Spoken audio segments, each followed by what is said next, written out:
students, welcome to PU2 Marathon Series Chemistry. Okay, and in today's video we are going to solve all the one marker questions from all the chapters of chemistry, and these one marker questions are taken from your PYQs, HOTS question, exemplar questions are also covered. Okay, so almost 300 plus MCQs will be solved in this session. So I want all of you to sit with your notebook and a pen and try these questions and just solve it with me. Whichever doubts you have, you can put down in the comment section. I will definitely address to it. Okay, so students, this is going to be a very important video, and this one video can help you to get 15 out of 15, or I can say 20 out of 20 in your final board exams in the one marker section. Okay, so yes, let's get started with the first chapter that we are going to deal with is haloalkanes and haloarenes. Okay, so let me show the first question. So we have taken some HOTS question here. Enantiomers are non-superimposable mirror images on each other. Yes, that is correct. That is the definition of enantiomers.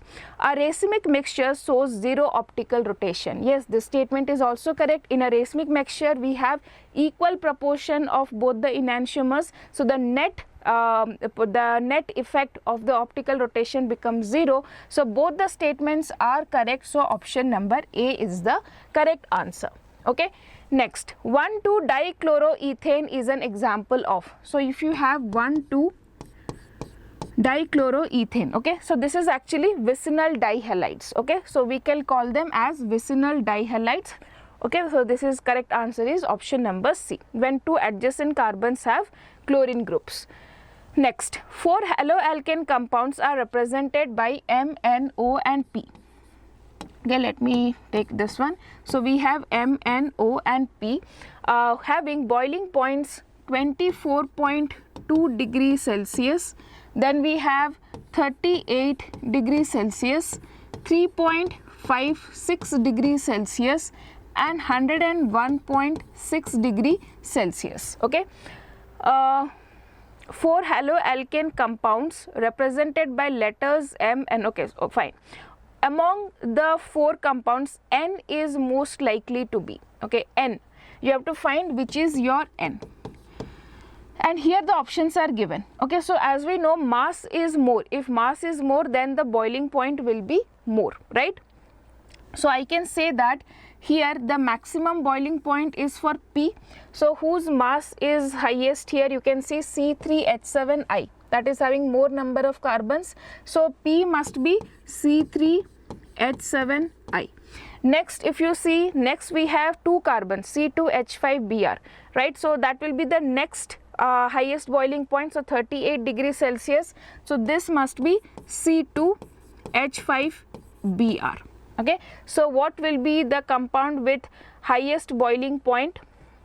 Sorry, the N among the following most likely is to be C2H5Br, that is option number C. Next, the homologous series of alkyl halides are represented by the general formula, homologous series of alkyl halides. So we know CnH2n plus 2, right? This is alkane. Then we have CnH2n plus 1 X. This is haloalkane, right, where one of the hydrogen is replaced with X. So that is your option number A. Next, toluene reacts with a halogen in the presence of iron chloride, giving ortho and para halo compounds. The reaction is, okay, so if we have toluene and it is reacting with a halogen in presence of FeCl3, giving ortho and para halo compounds, then this type of reaction is. So we know that toluene will give you electrophilic substitution reaction because itself it's a nucleophile. It will attack on other electrophile, so it is electrophilic substitution reaction. Next, which reagent will you use for the following reaction? So in the following reaction, you can see hydrogens are replaced with chlorine groups, right? So it is your chlorine in presence of UV light, option number A. Next, arrange the following compounds in increasing order of their boiling point. Increasing order of their boiling point, you can see here, if there is branching, the boiling point decreases, right? If there is no branching, the boiling point increases. So here you can see that this is a straight chain, right? It will have more boiling point. Here it is a branch chain and this is a branch chain, so obviously B will have more boiling point. So we have only one option where B is having the highest boiling point, so option number C here, right? Very direct and easy question. Next, the position of the Br in the compound given can be classified as, so we have CH3, CH double bond CH, CBr, CH3 and CH3. Okay, so this carbon is an allylic carbon, so here bromine is present, so that is option number A. Okay, fine. Next we have chlorobenzene is formed by the reaction of chlorine with benzene in the presence of AlCl3. Which of the following species attacks the benzene ring in this reaction? So electrophile produced here is Cl plus, so that is option number B. So next question, what is A in the following reaction? So here you have HCl. So first of all, if you see that the bond will break like this, we have this one CH2, C double bond CH2. Okay, now what happens here?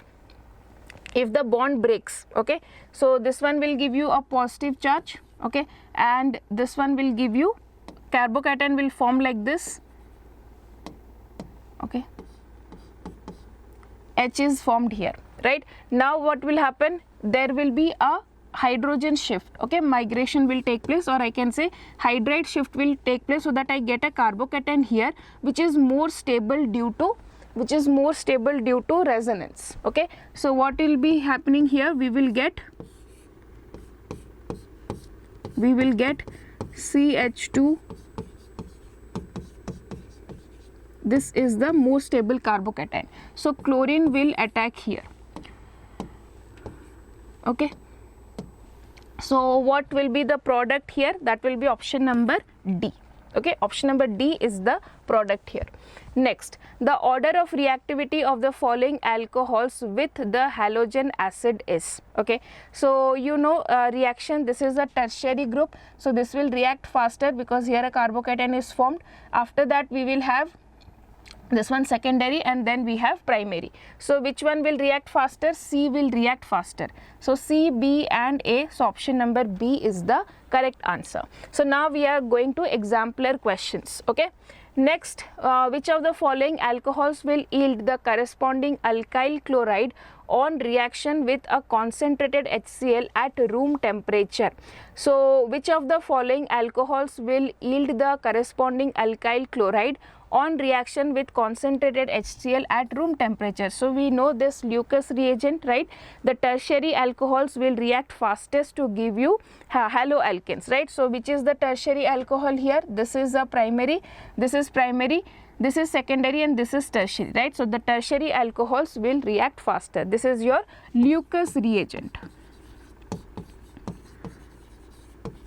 Okay, next we have identify the compound Y in the following reaction. So we have NH2, it gives you N2 plus and CuCl, then Cu2Cl2, it will be replaced with chlorine. So you will get chlorobenzene, option number A.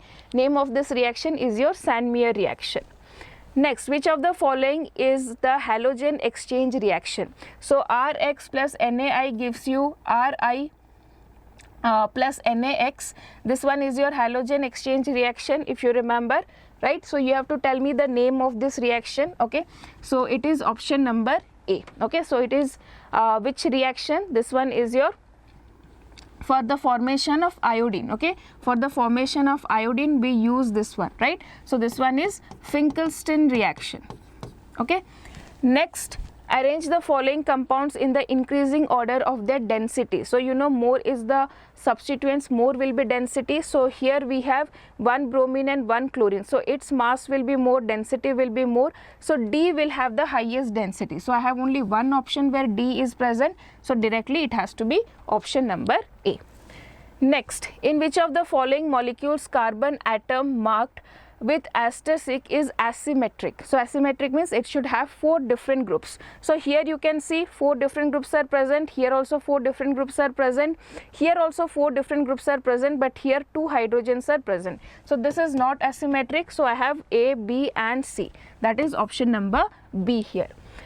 Next, which of the following alkyl halides will undergo SN reaction most readily? So for SN reaction we need tertiary, so that is present in all of them. Then the bond, this bond is the weakest because of the size of the iodine, so this bond will break fastest, and that is why this one will undergo SN reaction most readily. So option number D.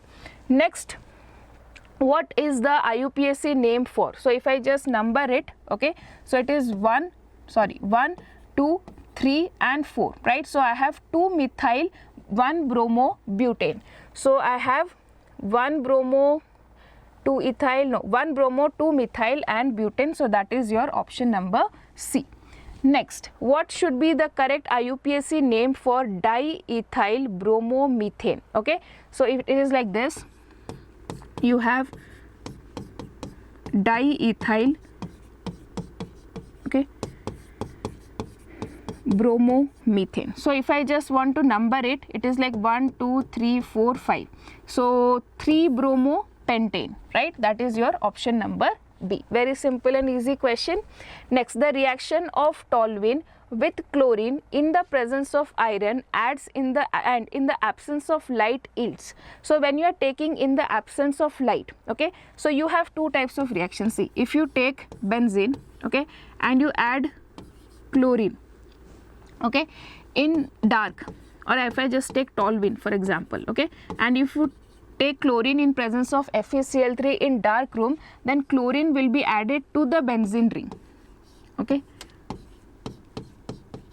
chlorine will be added to the benzene ring. If the same thing I take chlorine in presence of UV light, okay, then I will get chlorine here in the ring, in this carbon, okay, in the presence of light. So this one will be in the presence of light, so eliminate this option.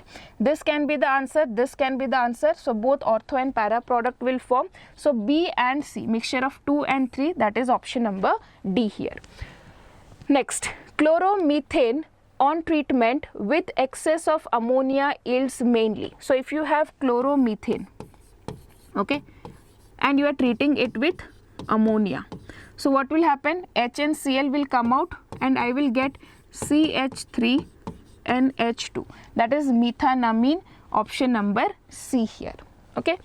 Next, molecules whose mirror images is non-superimposable over them are chiral. Which of the following molecules is chiral in nature? So to find out whether a compound is chiral or not, what you have to do, you have to check that the 4 different groups attached to one carbon should be different, right? So if I see 2-bromobutane, okay, I can see this carbon is having 4 different groups, this side methyl, this side ethyl and this side hydrogen. So yes, this one is a chiral in nature, okay, so that is why option number A. Others if you check, it won't be there. Let us check, like for example, propane, 2-bromopropane 2-OL. So here you can see both the sides carbon groups are present, so that is why that is not there, option number A. Next, reaction of C6H5CH2Br with aqueous sodium hydroxide follows. Okay, so this one is which one? This one, if you see here, you might think that this is a primary amine, primary halide, right? So this one we leave and this one a carbocation is formed. Now this carbocation is very, very stable due to resonance. So when a carbocation, a stable carbocation is formed, the method or mechanism followed is SN1 mechanism, okay. Next, which of the following atoms present in the molecule given below are asymmetric? So if you see, B is asymmetric because it has 4 different groups, C is asymmetric because it has 4 different groups. Now D is not having 4 groups, A is also not having 4 groups, so only B and C, that is option number B. Next, which of the following compounds will give racemic mixture on nucleophilic substitution by OH minus? So for nucleophilic, for racemic mixture, which method should be followed? SN1 mechanism should be followed, and for SN1 mechanism we required tertiary halides. Okay, so here we have you can see this is okay, you should get a racemic mixture, right? Okay, one second. Yes, now see that to get a racemic mixture, the compound should also be optically active, right? It should be a tertiary group, like SN1 can be shown by tertiary as well as by secondary, right? Primary will show SN2, but secondary shows both SN1 and SN2 based on the different conditions. So I can say that if tertiary is there, it will follow SN1 mechanism, but for getting racemic mixture, the compound must be chiral. So now let us observe the compounds here. So this is tertiary definitely, but this is not chiral because I have two CH3 groups attached, and this is a primary compound, so definitely this one will not undergo. This will undergo SN1 mechanism, but we won't get racemic mixture because this is optically inactive. Why? Because we have two same groups attached, right? So but here if I see, it is a secondary group, okay, but yes, all the groups, this compound is chiral, so I will get a racemic mixture here. So the correct answer will be A, which is option number A.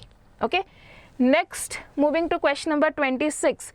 In the reactions, arrange the compounds in the increasing order of the reactions towards nucleophilic substitution. Now see, these compounds will react towards nucleophile, right? If they are reacting towards a nucleophile, they should be itself electrophilic in nature. If they are electrophilic in nature, then these reactants can react better with a nucleophile. Now talking about the electrophilicity nature, that means we should have electron withdrawing groups, right? You can find electron withdrawing group here, electron withdrawing group here. Now obviously ortho position is more what I'll say, has more tendency to withdraw the electrons, so this one will withdraw electrons more. This ring will have least electron density. This ring will be more reactive towards nucleophilic substitution reaction. So B has to be highest, so I can eliminate these two options. After B it has to be C, and after C it has to be A, because A is not having any electron withdrawing group, so that it will be less reactive towards a nucleophile. Okay. Next, in the questions, arrange the compounds in the increasing order of their reaction towards a nucleophilic substitution reaction. The same thing here also, we have to find the order towards the reaction towards a nucleophilic substitution reaction. Okay, means a nucleophile has to attack on this one. So this ring should be electrophilic in nature, right? Here also CH3 group is there. Now see, this CH3 are electron donating. Okay, we want electrophilic rings, the rings where the electron density is less, right? So this is donating, it is increasing, it is also increasing. So A will be highest in this case. So we can eliminate these two options. Are you getting this one? See, a ring is there, a nucleophile is there. The ring should be electron deficient, so that a nucleophile can attack on this one. So the ring has to be electron deficient, and for ring to be electron deficient, we need more electron withdrawing groups on the ring. But here we have electron donating group, here also electron donating groups are there. So that is why we can see that here there is no electron donating groups. So compared to B and C, A will have less electron density, so it can react better with the nucleophile. So we have A here. Now coming to B and C. So here what will happen, inductive effect works, so B will give more electron easily because of less distance. So B will be the one where the electron density is highest. Okay, and here electron density is least. So I can say that after A it will be C and the last will be B. So option number B will be the correct answer here. Okay.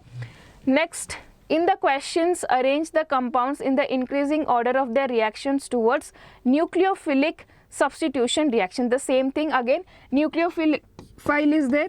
So ring has to be electrophilic in nature. Okay, so C is one where the ring can be electrophilic in nature, highest electrophilicity is there. So C will react highest here. Okay, so C is there, then B is there, and then A is there. So option number D is the correct answer.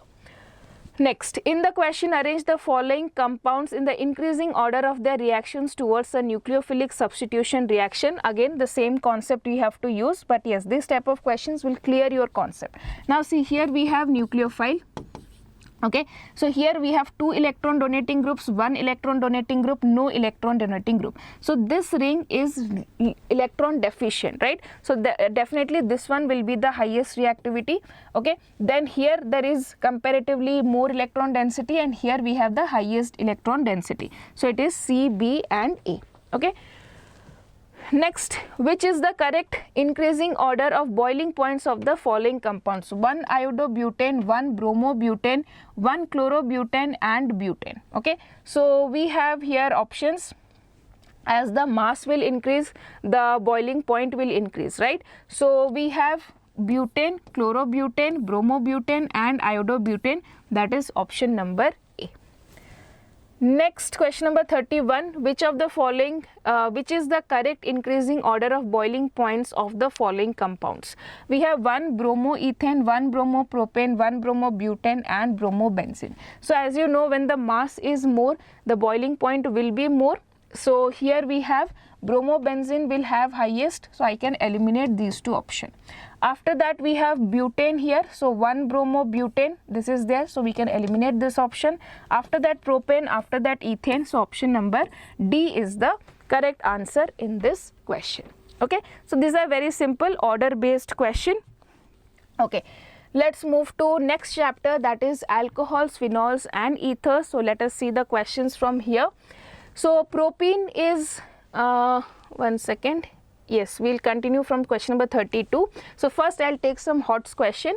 Propene is allowed to react with HBr in presence of benzoyl peroxide, and the product subsequently is heated with aqueous KOH. The final product is. So I have propene here, okay, and I'm treating it with HBr in presence of peroxide. So this one will give me anti-Markovnikov's rule, okay. Then if you treat it with aqueous NaOH, you will get this one. So propane 1OL. Option number C is the correct answer. Next, the ether that is given to you on reacting with concentrated HI. So you have this one, okay. Then I have OCH2, okay.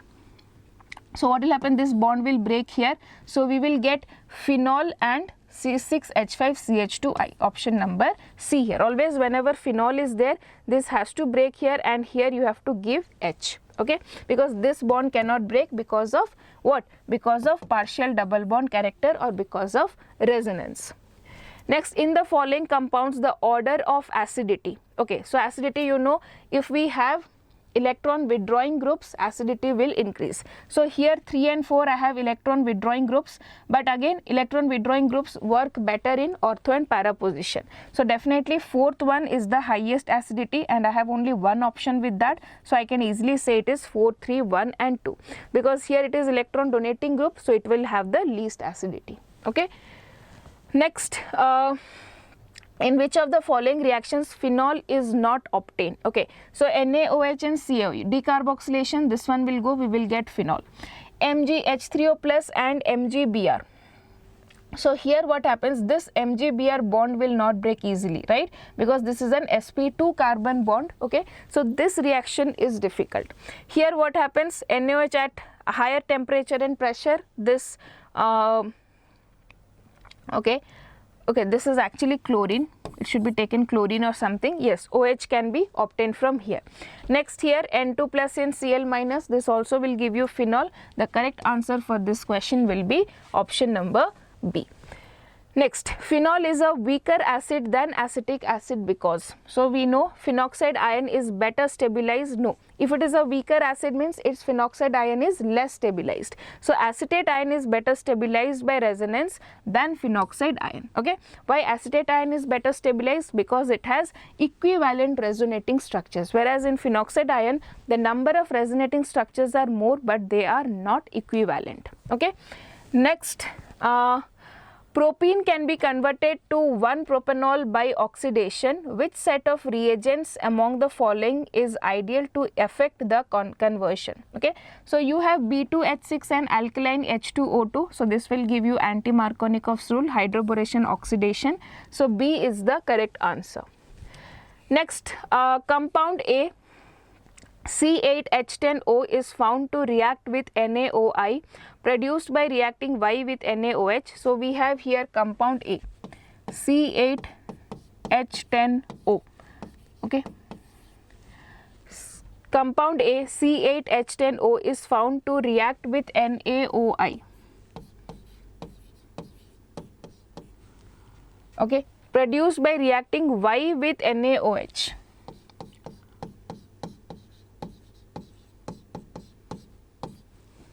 Okay, and yields a yellow precipitate with a characteristic smell. Okay, yields yellow precipitate with characteristic smell.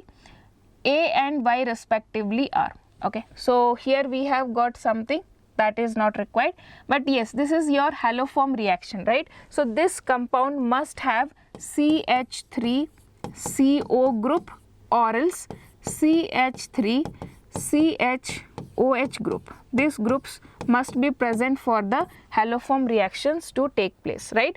Now, and if it is giving yellow precipitate, then Y must be your I2, and that is I2 in all the options. Now let us see where I can find CH3CHOH group.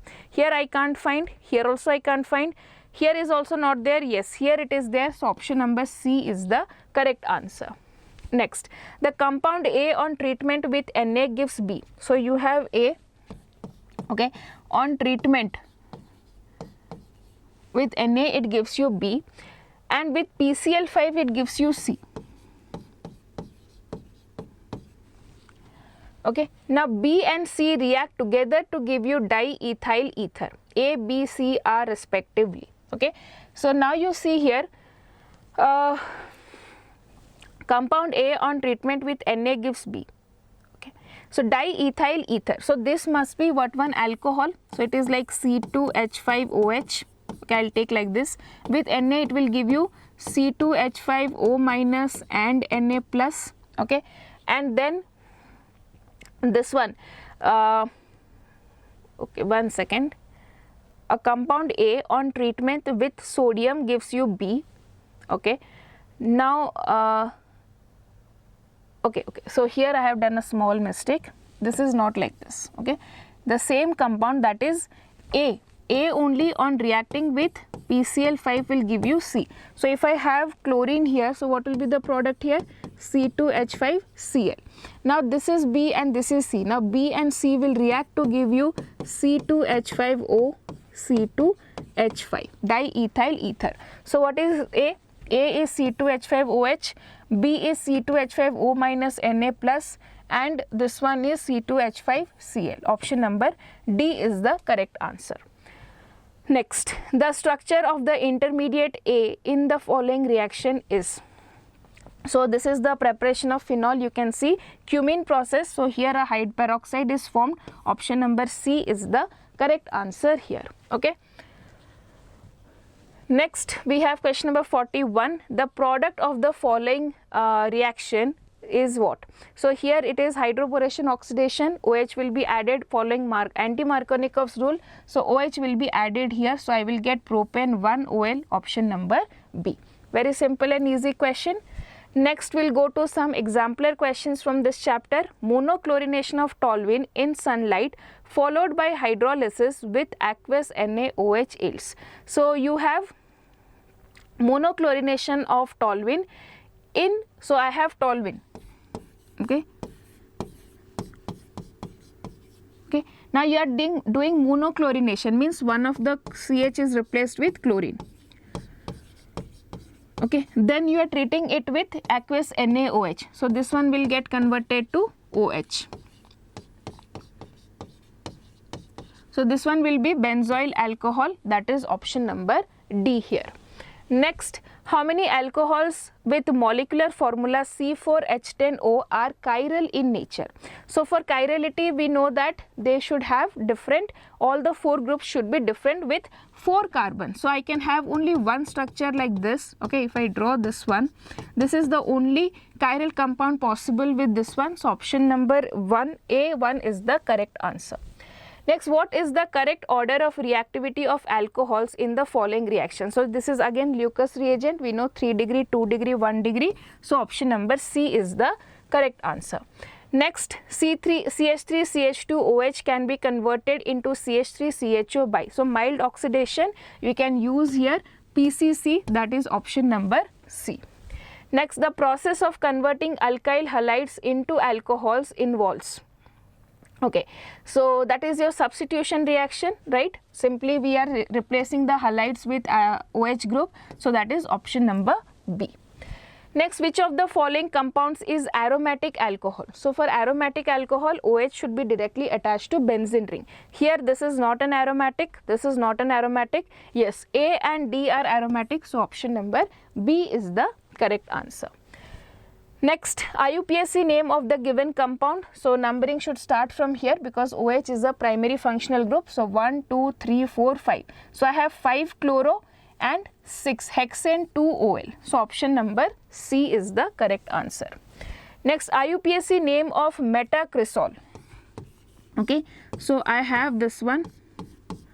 This is your metacresol. Sorry, 1 second. Okay.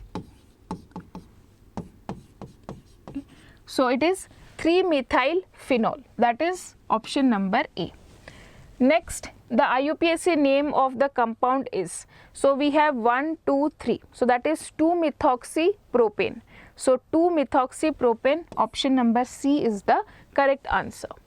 Next, which of the following species can act as the strongest base? So if you see strongest base here is RO minus, because here you know base should be smaller and electron rich. So these two compounds are very big, so we can eliminate this one. Now these two compounds are small compounds. R group is electron donating, so it will give more electrons to this oxygen. So that is why B is the correct answer here.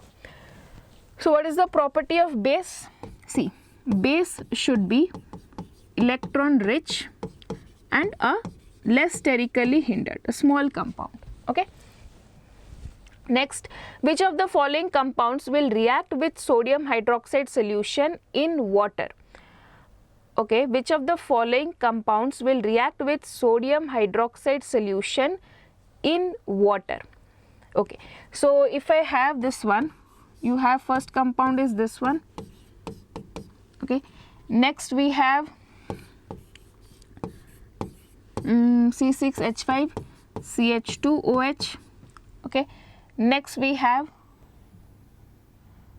CH3OH, and then we have, okay, which of the following compounds will react with sodium hydroxide solution in water?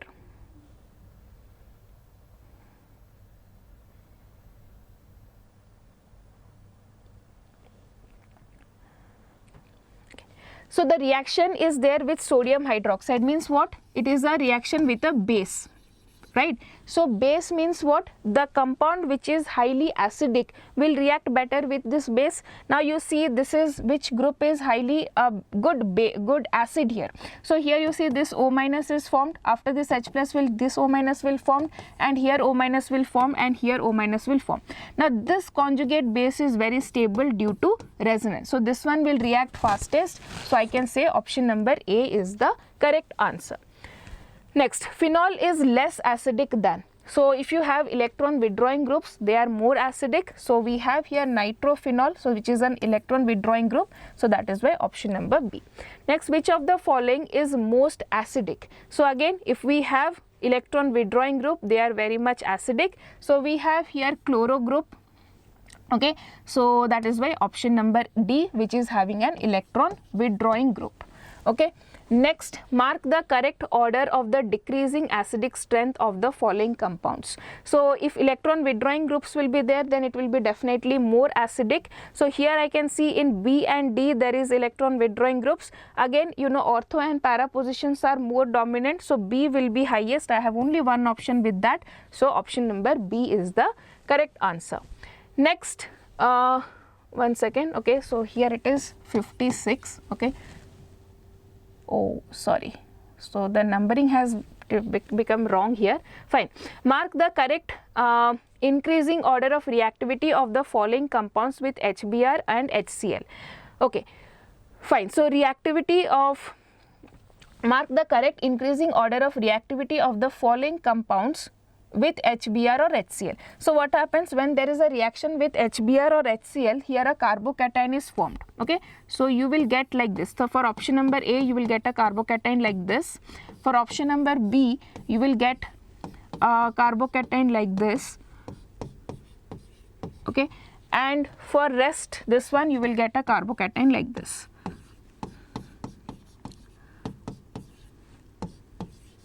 Okay, now what we can say is that whichever, this carbocation should be more stable. For that we need electron withdrawing groups, but both of these are electron donating, for this we need electron donating groups which can donate electrons and stabilize this carbocation, but here both the groups are electron withdrawing. So what will happen? This one will react the fastest, right? So A will be highest, I can eliminate these two. Now this one is donating, this one is withdrawing by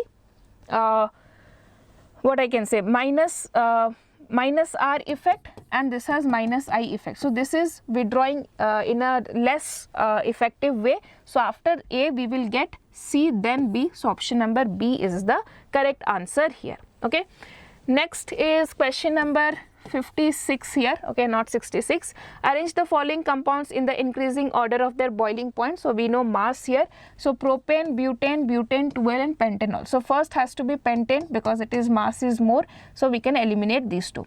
After that it has to be butane. Okay, here also butane is there, but you know, if there is branching, butane 2 oil is having branching, its boiling point will be less. So that is why option number A is the correct answer. Okay, now moving to aldehydes, ketones and carboxylic acid questions. Okay, so from here I will be changing the number. An organic compound X gives a red precipitate on heating with swelling solution. Which one of the following reaction yields X as a major product? So it gives you positive test for Fehling solution, means X must be one aldehyde group, right? So which one will give me aldehyde? This is already one aldehyde, it will react, so it will give me alcohol. This one will give me alcohol, this one will also give me alcohol, but yes, if you treat it with H2SO4 and HgSO4, this one can produce one aldehyde group. So correct answer is option number D. This one will give me I can say ethanol. Okay, next I have here identify the final product in the reaction. So you have taken first toluene, first we have taken benzene and we are treating it with Br2 and FeBr3. So this one will give me bromobenzene. Now if I treating it with Mg ether, so I will get MgBr. Okay, now this one can react with this group and you will get here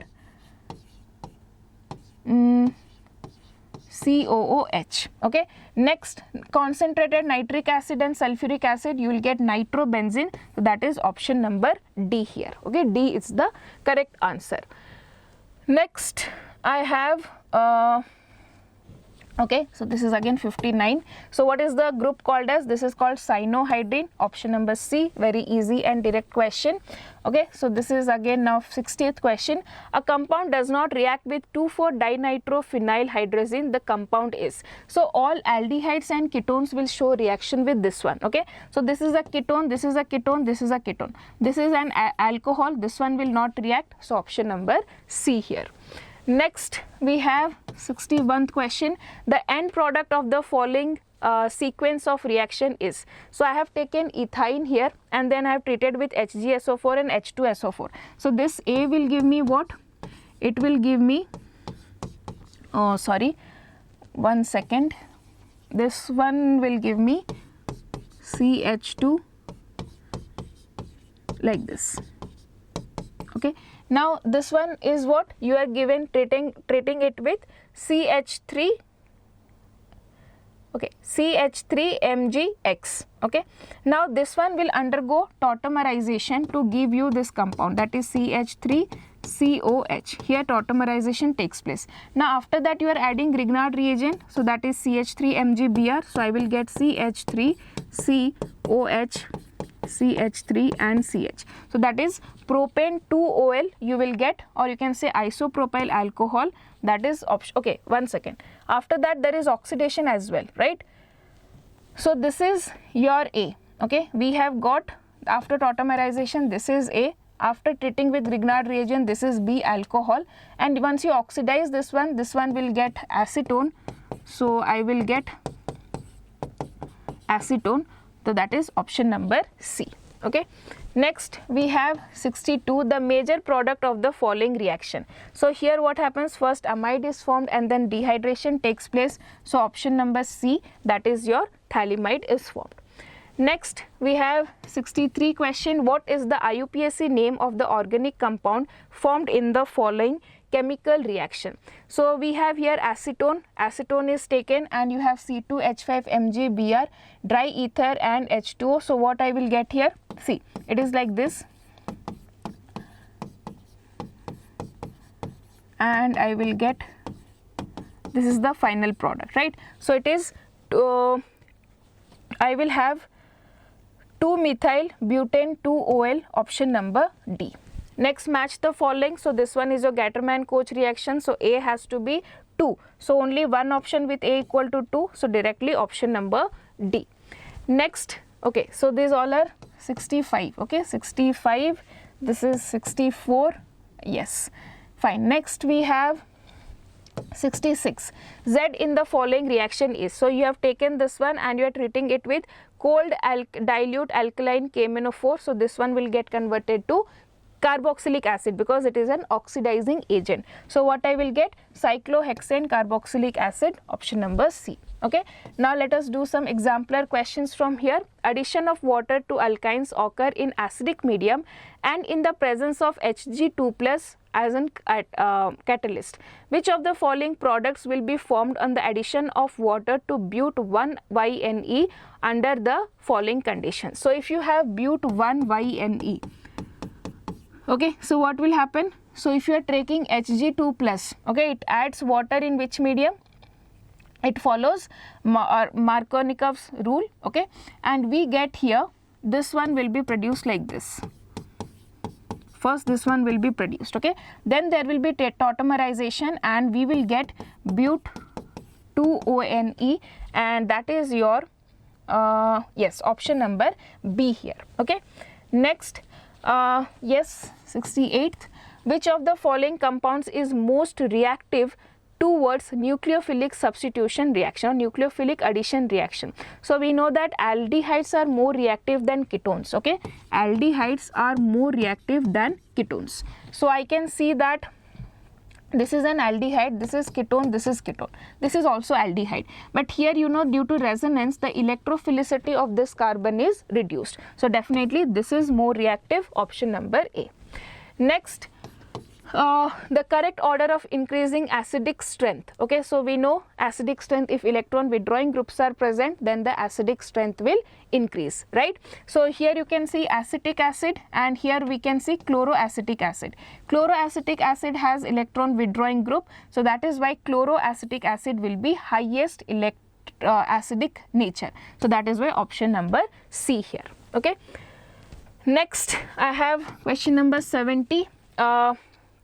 Compound can be prepared by the reaction of. Okay, so we want to prepare this one, so I can take phenol and benzoic acid. So one alcohol, so this is especially one ester, right? And esters can be prepared by reacting alcohols. You can react alcohols, okay, with acids, with acid chlorides and with acidic anhydrides. Sorry, acetic anhydrides. Okay, these three reactions will give you esters. Okay, this takes place in acidic medium, this takes place in the presence of pyridine, that you should remember. So phenol is already one alcohol, okay, and benzoic acid is an acid, but this is given in medium of NaOH, so this reaction cannot take place.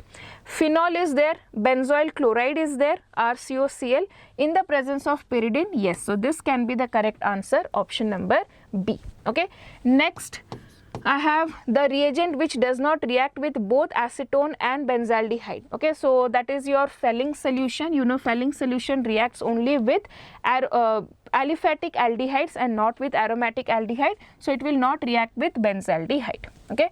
Next we have Cannizzaro reaction is not given by. So for Cannizzaro reaction we should have no alpha hydrogen. Here there is no alpha hydrogen, no alpha hydrogen, no alpha hydrogen. Here there is alpha hydrogen. So this one will not show Cannizzaro reaction. Option number D. Next, which product is formed when the compound given is treated with aqueous KOH solution? Okay, so this is what? This is your which reaction? Concentrated aqueous KOH reaction is aldol condensation, right? So, but sorry, one second, not this one. This is Cannizzaro reaction. Okay. Cannizzaro reaction. So in Cannizzaro reaction what will happen? One salt will form and one alcohol will form. So option number B is the correct answer. Next we have this one where you will add first OH and H. Okay, so that product A is like this, CH3 COH double bond CH2. Okay, now this one will undergo tautomerization to give you acetone. So what is this first product? This is prop 2En 1OL, prop 2En, sorry, prop 1En and 2OL, right? So option number A has to be the correct answer here, and it is not metamerism, it is tautomerism. So this is not correct. Prop 1El, prop 1El 1OL, no, here the naming is wrong, so this is also wrong. Prop 1El 2OL, yes, tautomerization. So option number D is the correct answer here. Okay. Next, compound A and C in the following reactions are. So here first what will happen? Addition reaction will take place. So I will get CH3 COH H and CH3. Okay, so this is A.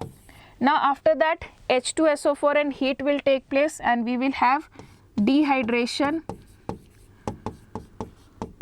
Okay, so this is option number B. Next I have hydroboration and oxidation reaction. So OH will be added to this part, CH3 CH2 CH2 OH. Okay, hydroboration oxidation reaction will give you this one. And what is the difference between A and C now? A and C are positional isomers, option number B. Okay, next I have 76th question, which is the most suitable reagent for the following conversion. So what is happening here? You can see that this part is you have a COCH3 group and that is getting converted to an acid group. This can be done by iodoform reaction, that is I2 and NaOH reaction. Okay. Next, which of the following compounds will give butanone on oxidation with alkaline KMnO4? So if you want butanone, that is a ketone, you must react with a secondary alcohol. So option number B here. This one will give you aldehyde. Okay. Next I have in Clemmensen reduction, carbonyl compound is treated with zinc, amalgam and mercury. Direct name based question, easy question. Option number A is the correct answer. Now we'll move towards the next chapter, amines chapter, HOTS question we will discuss. Okay. So decreasing order of basic nature in aqueous solution. So in aqueous solution we know 2 degree will have secondary, will have more basic nature. So 2 degree, then 1 degree, then ammonia and then aromatic amines. So option number C. Okay. Okay, let us see the next question, that is question number 80. Identify the product. Okay, so first we have C6H5NH2. Okay, now you are doing AC2O, so that is the protection of this group, right? So we will get NHCOCH3. Then if I treat it with bromine, you will get NHCOCH3 and bromine will be added at the para position. Now after hydrolysis, this one will get converted to NH2. So we will get para bromoaniline, option number A. Okay. Next we have question number 81 in the chemical reaction. So this one will get converted to N2 plus and Cl minus, and then after that if you treat it with fluorine, it will get converted to fluorobenzene. So first here I will get benzene disonium chloride. Okay, and then finally I'll get fluorobenzene. So option number D. Next, this is question number 82. N2 gas is liberated when react with the following compounds. Okay, so with all of this you will get, with primary amines also you will get, with amides also you will get. So option 1, 2, 3 and 4. Next, Identify the C in the following sequence of reactions. So was pH N2 plus and Cl minus, this is benzene disonium chloride, CuCN and KCN, this one will give you I can say cyanobenzene. Okay, this one will get converted to CN. Then with LiAlH4 what you will get? So this is your A. With LiAlH4 you will get CH2NH2, that is option number B. Then with HNO2 this one will get converted to alcohol and you will get here CH2OH. So what is the final product C? That is your benzyl alcohol. Okay. Next, question number 84. Nitration of aniline in strong acidic medium also gives meta-nitroaniline. Now this is because what happens, see, in electrophilic substitution, in spite of the substituents, nitro group always go to the meta position. No, that is not the reason. In electrophilic substitution reaction, amino group is meta-directive. No, it is always ortho and para-directive. In the absence of substituents, nitro group is always goes to meta position. Okay, no, this is also not the correct answer. In acidic medium, aniline is present in the anilium ion form. Okay, now this anilium ion form is meta directing, so that is why option number D is the correct answer. Next, question number 95, or I can say 85. The correct order of the basic strength of methyl substituted amines in aqueous solution is. So methyl substituted amines is 2, 1 and 3. So we have 2 degree, 1 degree and 3 degree. So option number B. Okay, direct question this one. 86. The reagent R in the given sequence of chemical reaction is. So first what happens, NaNO2 and this will get converted to N2 plus and Cl minus. Now to convert it into H you have to treat with ethanol, option number B. If you want to treat it with water you will get OH here. Okay.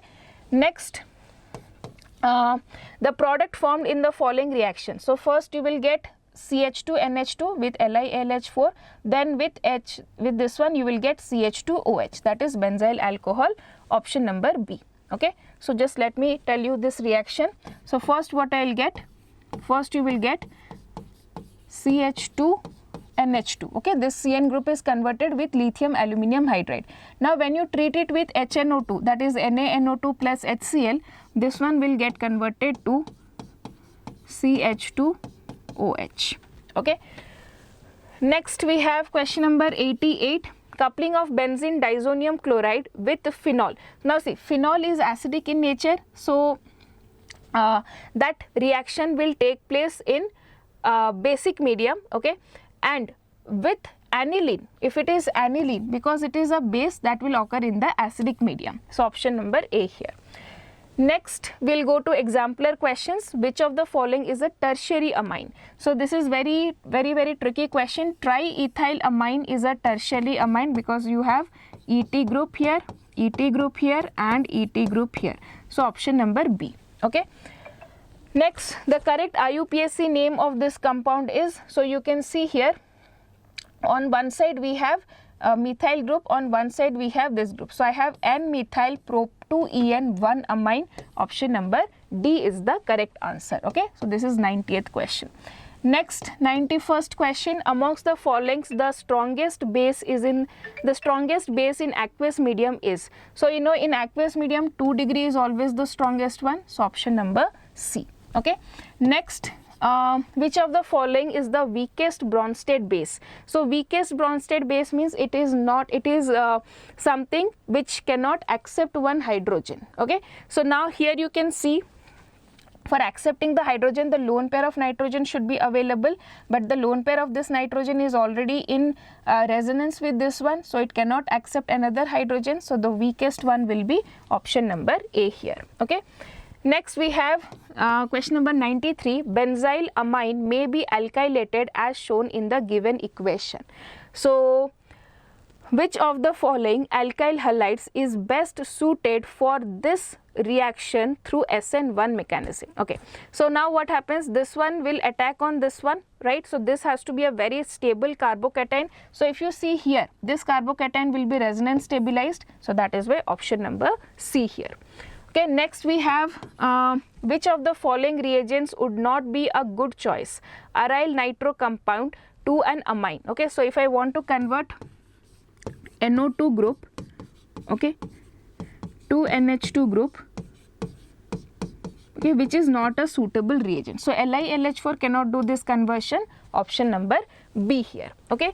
Next we have, in order to prepare primary amine from an alkyl halide with simultaneous addition of one CH2 group in the carbon chain, the reagent used as a source of nitrogen is. So to add a carbon, okay, you have to use CN group, that is potassium cyanide, KCN. Once this is done, you can treat it with lithium aluminium hydride to get converted to CH2NH2, okay.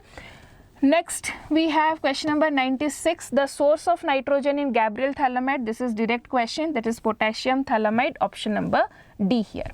Next we have, amongst the given set of reactants, the most appropriate for preparing the secondary amine is, okay. So to prepare secondary amine, you should if you take secondary RBr and NH2, you will get primary amine only. Secondary RBr and NaCN, you will again get primary amine. Primary RNH2, and you treat it with RCHO followed by hydrogen and palladium. So if you have primary RNH2, means I can have like this, suppose CH3NH2, okay, and then you are treating it with RCHO, okay. So this product will give you CH3N double bond C R and H, okay. Now if you do treat it with hydrogen, so this one will get H, this one will get H, so we will get a secondary amine here. So option number C is the correct answer here, okay. Potassium thalamide is always used for the synthesis of primary amines. Next we have question number 98 here, the best reagent for converting 2-phenyl propanamide into 2-phenyl propanamine. If you have same number of carbons, you can use that is lithium aluminium hydride, okay. Next let us see the best reagent to convert 2-phenyl propanamide to 1-phenyl ethanamine. You can see the number of carbons has decreased, so for that we need bromine in alkaline medium, okay. Next we have question number 100 here, Hoffman bromamide degradation reaction is shown by, so this is shown by your amide groups, right. So that is why option number B, okay. Next, coming to 101 question, the correct increasing order of basic strength. So basic strength, you know, electron withdrawing group will increase electron donating group. So electron donating group increases the basicity, okay. Electron donating group increases the basicity. So which one will be highest here? Here we will have 1, 2 and 3. CH3 will have the highest basicity, that is 3, and 2 will have the least. So option number D here. Next we have methylamine reacts with HNO2 to form. Methylamine reacts with HNO2 to form methyl alcohol, right. For primary amines it will give you methyl alcohol. So this is question number 103.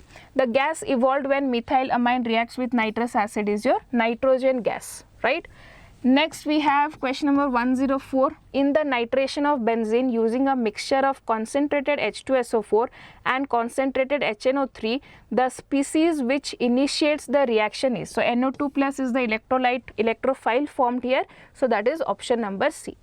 Reduction of aromatic nitro compounds using Fe and HCl will give you, okay. So if you react nitro compounds with Fe and HCl, that will give you aniline, or I can say that is aromatic primary amine, which is nothing but aniline, okay.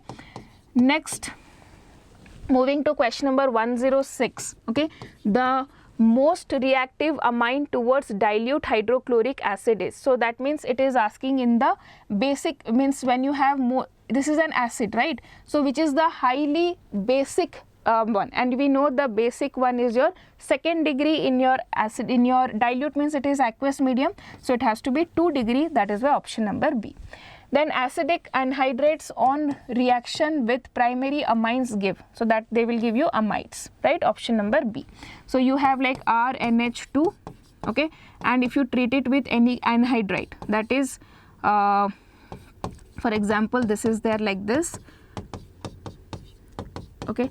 So now this one will react with this one, okay, this bond will go, so we will get amide group, that is option number A. Next we have the reaction is named as, so copper and HCl, so this is your Gattermann reaction, option number B here. Okay, next we have question number 109, best method for preparing primary amines. We know Gabriel thalamide synthesis, that is option number B. Next we have which of the following compounds will not undergo azo-coupling reaction with benzene disonium chloride. So for undergoing azo-coupling reaction, the compound must be electron rich. Okay, so aniline has electron rich, anisole, phenol has all electron rich, but nitrobenzene is electron deficient. So that is why option number D. So what is the hint here? Hint is the compound must be, compound must be electron rich. Okay. Oh, sorry. One second. Yes. Compound must be electron rich. Okay. Next, coming to which of the following is the weakest Bronsted base. Okay. So base means something which is cannot donate its lone pairs of electron. So this can donate, this can donate. Now here the lone pair is involved in resonance, here also it is involved in resonance. But now if you see, nitrogen is less electronegative and oxygen is more electronegative. So it will pull the electrons, or it will hold the electrons more tightly, it will not donate easily. So that is why option number C is the weakest Bronsted base. Okay, so why? That is because of electronegativity of oxygen is more than electronegativity of nitrogen. Next we have, okay, among the following amines the strongest Bronsted base is, strongest one means which can easily donate electrons. So here it is involved in resonance, lone pair of nitrogen is involved in resonance. Here it can donate, here also it can donate, but here due to more R groups the electron density is high on this nitrogen and it can donate better. So option number D. What is the reason here? Electron density, okay, on nitrogen is highest due to the plus I effect of R groups. Next we have 113, the correct decrease order of basic strength. Okay, decreasing order of basic strength. So first of all, you know, NH2 negative charge will be stronger base and nitrogen is less electronegative, so it can easily donate. So NH2 minus and then OH minus. So option number A has to be the correct answer. Next we have 114 here. Which of the following methods of preparation of amines will give the same number of carbon atoms in the chain of amines as in the reactant? So reaction of amides with LiAlH4 will give you the same number of carbon amines. Next, which of the following will be most volatile? So most volatile means where the bond is very weak, right? So here you can see there will be no hydrogen bonding, nothing is present. So here the volatility will be maximum. So option number B. Okay. Next we'll go to biomolecules chapter. Okay, so let us see some questions from here. So first I'll be taking some HOTS question. So select the correct statement regarding amylopectin. Okay, so it is a polymer of alpha D glucose units. It constitutes about 15 to 20% of the starch. No, amylopectin consists of more number of percentage of the starch. It is water insoluble. Yes, this statement is correct. Okay, so 1 and 3 are correct. So that is option number A here. Okay. Next we have question number 117. The number of amino acids in tetrapeptide will be 4. That is option number C. Next we have which one of the following statement is not true regarding lactose? On hydrolysis, lactose give glucose and galactose. Yes, that is correct. Lactose is a beta glucoside formed by the union of molecule of D-glucose and D-galactose. Yes, this is also correct. Lactose is a reducing sugar and does not exhibit mutar-rotation. No, lactose also exhibit mutar-rotation because it has a reducing sugar. It has a free aldehyde group, so it can also undergo mutar-rotation. So option number C is the incorrect statement. Next we have which of the following statements is not correct regarding the similarity between glucose and fructose. Okay, both give pentaacetyl derivative with acetic anhydride. With HCN, both will give you cyanohydrins. With phenylhydrazine, both give similar ozones, both contain aldehyde functional group. No, you know fructose contain ketone functional group, so option number D here. Next I have 120th question. In both DNA or RNA, the heterocyclic base and the phosphate ester linkages are at. Okay, so we have the bond between base, okay, nitrogenous base and the phosphate ester linkage R. So if you have, this is the sugar, right, and here we have nitrogenous base, and here carbon is there, and we have phosphate group here. So I can say that the base is present on carbon number 1, okay, and nitrogenous base is present in, or the phosphate group is present in C5, okay. So that is option number C, okay. Next question number 121, I think, right? Yes. So select the incorrect statement from the following. Glucose exists in 2 crystalline forms, alpha and beta. Yes, that is correct, okay. Glucose alpha D and beta D are enantiomers. No, they are anomers, okay. So this is incorrect. So I have one option 2, okay. So okay, next, cellulose is a straight chain polysaccharide made up of only glucose units. Yes, this is also correct. Starch is a mixture of amylose and amylopectin, but both contain unbranched chain. No, amylopectin contains branched chain, so this is wrong. So in this, what we can say, incorrect statements are 2 and 4, right? 2 and 4, but not 1 and 3. So option number C here, okay. Next, question number 122. Which of the following statements is incorrect? Proteins have a polyamide chain while nucleic acids have a polynucleotide chain. Nucleic acids are long chain polymers of nucleotides. So you have to find incorrect statement, okay. Nucleic acids are long chain polymers of nucleotides. Yes, that is a correct statement. RNA is a major source of genetic information which is copied into DNA molecule. Okay, let's see the next statement. Proteins are synthesized in a process involving translation of RNA. This is also correct. Proteins have a polyamide chain while nucleic acids contain. This is also correct. Here RNA is not a major source of gene. DNA is a major source of gene. So this is incorrect statement, option number C. Next we have, which of the following groups include all essential amino acids? So here I can show you, these are the all essential amino acids. So leucine is there, right? Methionine is there. Then we have lysine. Lysine is not. Lysine is also there. Sorry. Lysine is also there, and valine is also there. So option number A. Okay. Next, moving to the question. This is 124. The alpha and beta forms of glucose are anomers of glucose. Option number C, because they differ only in one position. Next, thymine and pyridoxine are also known as, thymine is known as B1, pyridoxine is known as B6. So option number A. You should be knowing the chemical names of the vitamins. Next we'll go to some exemplar questions here. So glycogen is a branched chain polymer of alpha D glucose units in which glycogen is a branched chain polymer alpha D glucose units in which the chain is formed by C1-C4 glycosidic linkage, whereas the branching occurs at C1-C4 glycosidic linkage. Structure of glycogen is similar to amylopectin, right? There is more branching in glycogen, but yes, the structure is very much similar to amylopectin. Next, which of the following polymers is stored in the liver of amylose? So which of the following, oh yeah, glycogen, right? Glycogen is where animal starch is stored here.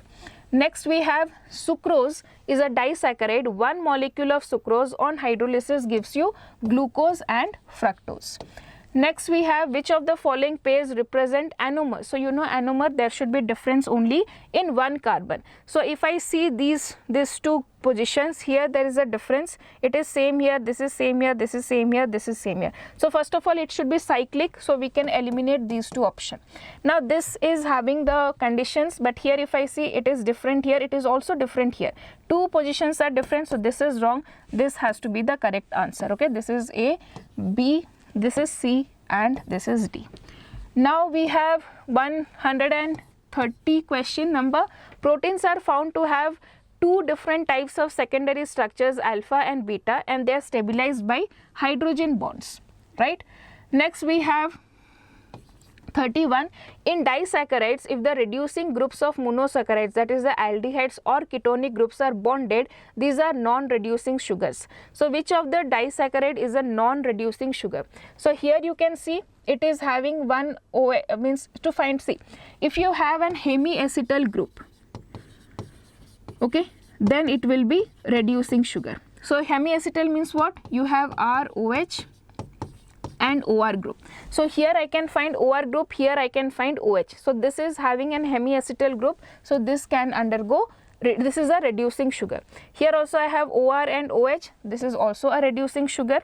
Here if I find this side it is O is there and here directly OH is not there, and the same thing is, it is not available, any hemiacetal group is not available in this particular structure. I hope you can check it. Here it is OR, here it is not directly OH, right, CH2OH. So this compound will be a non-reducing sugar.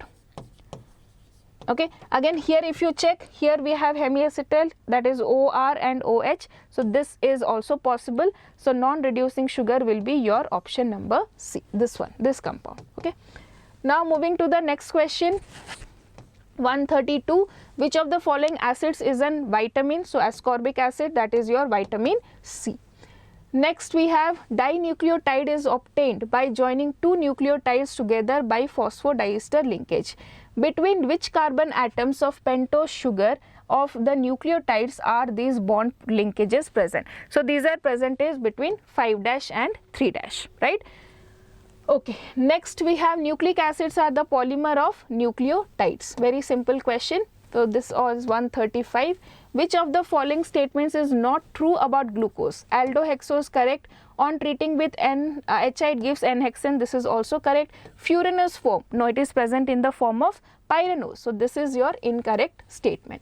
Next we have 135. Each polypeptide in a protein has amino acids linked with each other in a specific sequence. This sequence of amino acids is said as primary structure of protein. Okay. Next we have RNA and DNA contain 4 bases each. Which of the following bases is not present in RNA? So you know in DNA, okay, we have A, T, G and C. This thymine is replaced with uracil in RNA. So which is not present in RNA? Thymine. Okay, 136. Next we'll go to 137 question. Which of the following B groups cannot be stored, can be stored in the body? So generally vitamin B's are soluble in water, right? But there is one vitamin, that is vitamin B12, which is insoluble in water, and that is why it can be stored in the body. Next, question number 138. Which of the following bases is not present in DNA? Just now we discussed uracil is present in RNA, not in DNA. Next question, 3 cyclic structures of monosaccharides are given. Which of these are anomers? So for anomers, it should be differing in only one position. You can see the first position is different in these two groups. So it is 1 and 2. Here it is a different structure. You can see 1, 2, 3, 4, 5, 6 carbons are here. 1, 2, 3, 4, 5, 6, 7 carbons are here. So this is a completely different structure. Next we have 140th question. Which of the following reactions of glucose can be explained only by its cyclic structure? So the pentaacetate of glucose does not react with hydroxylamine.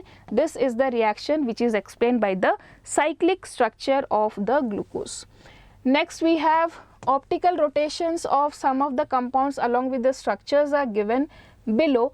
Which of them have a capital D configuration? So for capital D, OH should be on the right hand side. OH is on the right hand side. OH is on the right hand side. So all of them have D configuration. So option number A is the correct answer.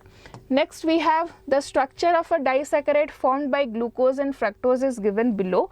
Okay, identify the anomeric carbon atoms in the monosaccharide units. So anomeric carbon means, so this one, okay, this A is where the difference positions can happen and B can happen. So it is A of this one and B of this one, right?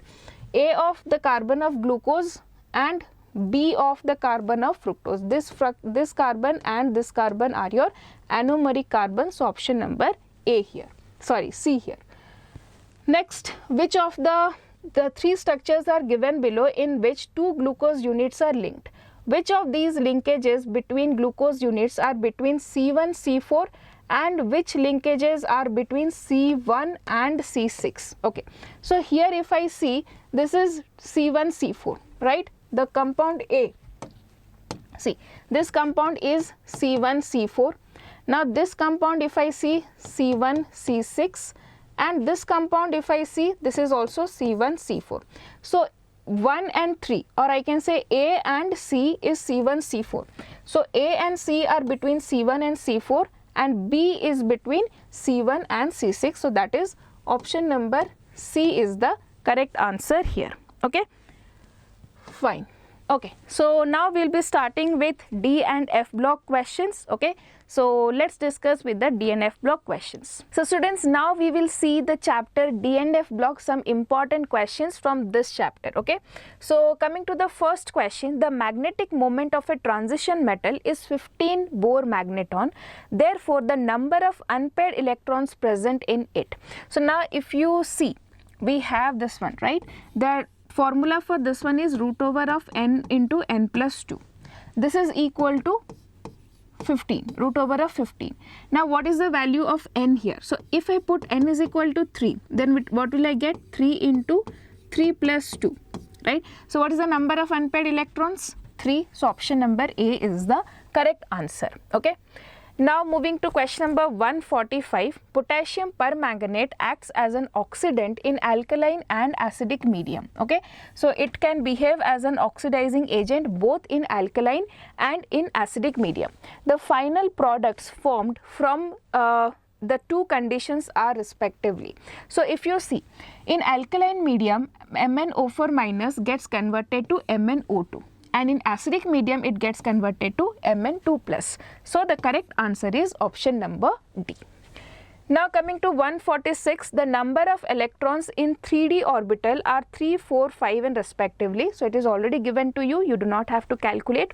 Which of the following ions will have the largest value of magnetic moment? So the number of unpaired electrons, more will be the magnetic moment.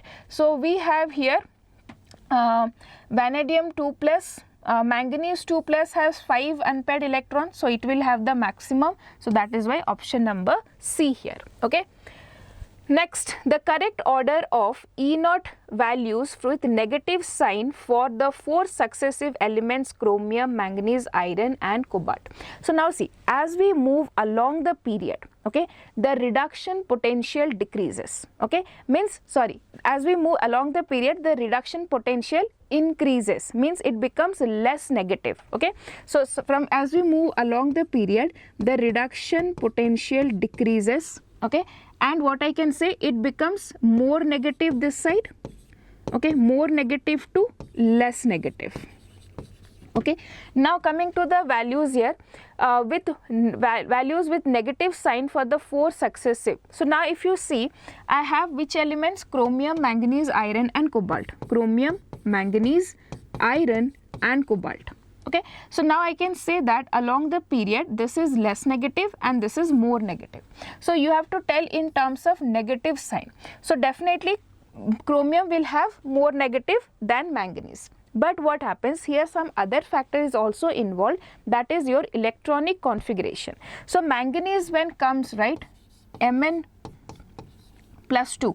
Okay, so when manganese is there in the plus 2 oxidation state, it has a very stable D5 configuration. Okay, so manganese easily gets converted to M2 plus state.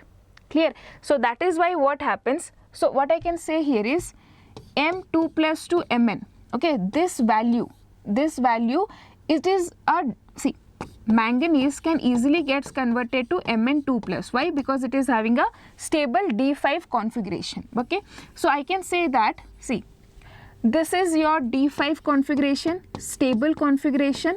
So this conversion is not an easy process. Why? Because it is going from a stable configuration to an unstable configuration. In that case, what will happen? If this process is not easy, okay, if this process is not easy, then the E0 value will become more negative. Let me explain it once again. See, if the reduction process is easy, then E0 value will be higher. if the reduction process is difficult, E naught value will be lower. Lower means more negative. Now here the reduction process is difficult because we are moving from a stable to unstable species. So the value here will become more negative. Now if I see generally along the period, this one should be more negative, then less negative, least negative. But due to here manganese does not want to undergo reduction. Why? Because it is already in this stable state. So its value overcomes that of chromium. So you can see the values here. For manganese it is minus 0.18 and for this one it is minus 0.9. But if we see, if the order should be followed, then this value should be less than this one, okay, or I can say it should be less negative than this one, but it has become more negative because manganese does not want to undergo reduction because it is already in a very stable state. So the correct answer here will be option number A.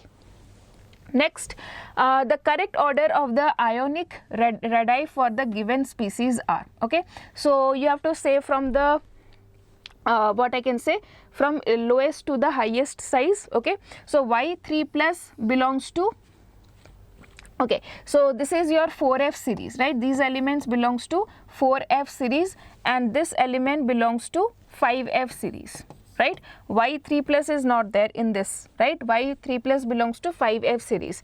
So definitely Y3 plus size will be maximum, right? So we can eliminate these two because it is in the next group, you can say. Now coming to this one, here what will happen? Lu3 plus, you can see Lu3 plus size is the least, okay. Then you have Eu3 plus, then you have La3 plus, then we have Y3 plus. So option number B is the correct answer here. Next, this question you have to find A, B and C respectively. So when you take, this is in the preparation of preparation of potassium dichromate. So when you take sodium chromate, okay, and then you treat it with H2SO4, you get sodium sulfate and sodium dichromate. Now if you treat it with KCl, you will get potassium dichromate. So option number D is the correct answer. Direct formula reaction based question, this one. Next, this question you have to identify X, Y and Z in the following reaction. So Ln, remember the oxidation state of Ln, any lanthanide is +3. From water what I will get? OH minus. If I do crisscross, what I will get? Ln OH plus 3. So X is Ln OH 3. So I have this only one option. Okay, so that has to be option number B. Now coming to Y, it burns in the presence of oxygen. So Ln has +3, oxygen has -2. So if I do crisscross, you will get Ln 2O3. Okay, so that is your this one. Next, if I reacts with acid, you will get hydrogen gas as a byproduct.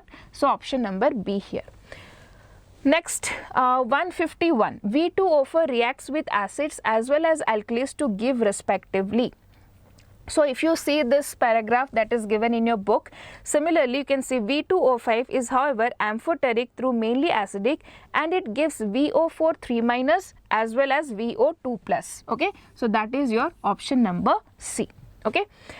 So which one is your amphoteric? V2O5. Next, question number 152. The electronic configuration of ytterbium Z is equal to 70 is 4F14 and 5S2 and that of lutetium is 4F14 and 5D16S2. Now can be explained on the basis of. Now you see here there is actually, if we just follow the normal rules of electronic configuration and try to fill the electrons here, we will get this configuration only. There is no, like you see in copper, we do some modification. There is no modification here. By following the general rules of electronic configuration, we will get this one. So that is why it is the usual rule for the arrangement of electrons in their orbitals. Next, which of the following graph shows the correct trend in the size of +3 ions of lanthanides? So along the period what happens? The size of lanthanides decreases, right? But the decrease is exponential. So here you can see it is increasing. This is wrong. This is linear increase. That is also wrong. Exponential decrease is there. So option number B is the correct answer. Next we will do some exemplar questions from this chapter.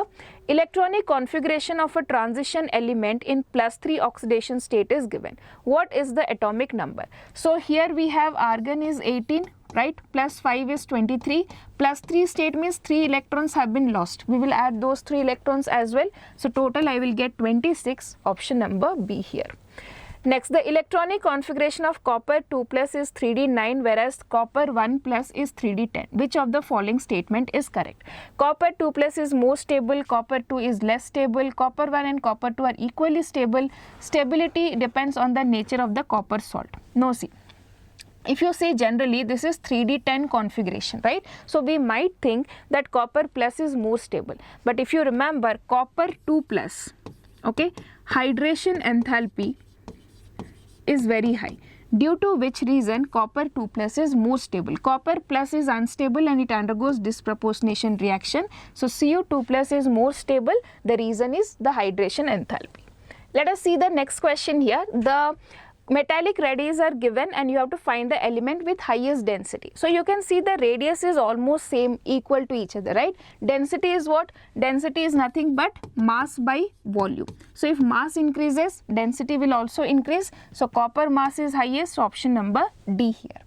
Next, generally transition elements form colored salts due to the presence of unpaired electrons. Which of the following will be colored in the solid state? Okay, so if you see here, Ag is having +1 oxidation state, which is having no unpaired electron. Copper is having +2, D9 configuration, 1 unpaired electron. Zn +2, D10 configuration, 0 unpaired electron. Copper +1, D10 configuration, 0 unpaired electron. So here there is only 1 unpaired electron, so this compound will be colored, option number B here. Next, on addition of a small amount of KMnO4 to concentrated H2SO4, a green oily liquid is formed which is highly explosive in nature. Okay, so this green oily liquid is your Mn2O7, option number A, which is explosive in nature. The magnetic nature of the elements depends on the presence of unpaired electrons. Identify the configuration of the transition elements which shows the highest magnetic moment. So here you can see this 3d7 if I draw. Okay, what is the configuration here for 3d7? It is 1, 2, 3, 4, 5, 6 and 7. 3 unpaired electrons are there. Here if I draw 3d5, okay, 1, 2, 3, 4, 5. 5 unpaired electrons are there. 3d8 if I draw, okay, just let me draw 1, 2, 3, 4, 5. Okay, this box is not required. Okay, sorry. Just a minute. 3d8 if I draw, 1, 2, 3, 4, 5, 6, 7, 8. 2 unpaired electrons I will have. 3d2 will have 2 unpaired electrons. So maximum number of unpaired electrons is present here. So it will have the highest magnetic moment. Next, which of the following is the common oxidation state for all lanthanides? That is +3. Okay, lanthanide shows +3 oxidation state. Next, which of the following is a disproportionation reaction? So disproportionation reaction means same element undergoing oxidation and reduction. Here you can see copper plus to copper 2 plus is oxidation, copper plus to copper is reduction. Okay, so this is obviously there. 1 means A has to be there, so we can eliminate only this option. Now let us check here. Here if you see it is in +6 state. Okay, here it is +7 state and here it is +4 state. So +6 to +7 is oxidation, +6 to +4 is reduction. So B is also there. So A and B, option number A is correct. Now let us check this one also. KMnO4 minus means it is +7 state. Okay, this is +6 and this is +4. So it is only reduction. So this is not there. So C will not be there. We have A and D. We will check the option. Here it is +7. And here it is +2 and here it is +4. So the same element is not undergoing oxidation and reduction. So definitely this is also not there. Okay, so A and B, that is option number A. Next, while KMnO4 solution is added to oxalic acid solution, the decolorization is slow in the beginning and but becomes instantaneous after some time. Okay, so what happens here is, see, KMnO4 when it oxidizes oxalic acid itself, it gets converted to, see, Mn is in +7 state, right? It gets converted to Mn2 plus. right? Now this Mn2 plus can act as a catalyst for this reaction, so the rate of the reaction increases and the color also becomes intense. Option number D is the correct answer here. Next, there are 14 elements in the actinoid series. Which of the following does not belong to the actinoid series? So if I just show you, I have just drawn here lanthanide series, right? So in the lanthanide series you can see thulium, Tm, okay? Tm belongs to lanthanide series, and in the question that we were discussing now, where is that? Just a minute. Okay, yes. So here Tm is what? It is an lanthanoid, not an actinoid. So option number C here. Next, KMnO4 acts as an oxidizing agent in acidic medium. The number of moles of KMnO4 that will be needed to react with 1 mole of sulfide ions. Very, very important question. See, 1 mole of sulfide ions in acidic medium is. So if I try to balance or write down this reaction, MnO4 minus plus S2 minus, okay, gives Mn2 plus S. Now see, this is in +7 oxidation state, so +7 to +5 is 5 and here it is 2, okay. So now if I just want to balance this one will become 2 and this one I can multiply with 5. So what will I get here? This one I am multiplying with 5, right? So I'll get 5. This one I am multiplying with 2. I'll get 2, okay. Now what we can do, I can say that, see, for 5 moles of S2 minus, I require 2 moles of MnO4 minus, right? For oxidizing 5 moles of S2 minus, we require 2 moles of MnO4 minus. So for 1 mole of S2 minus, I will require 2 by 5 mole of MnO4 minus, okay. The correct answer will be 2 by 5, that is option number A. Next question, which of the following is amphoteric oxide? So we know V2O5, okay, and Cr2O3. These two are amphoteric oxides, so option number A here, okay.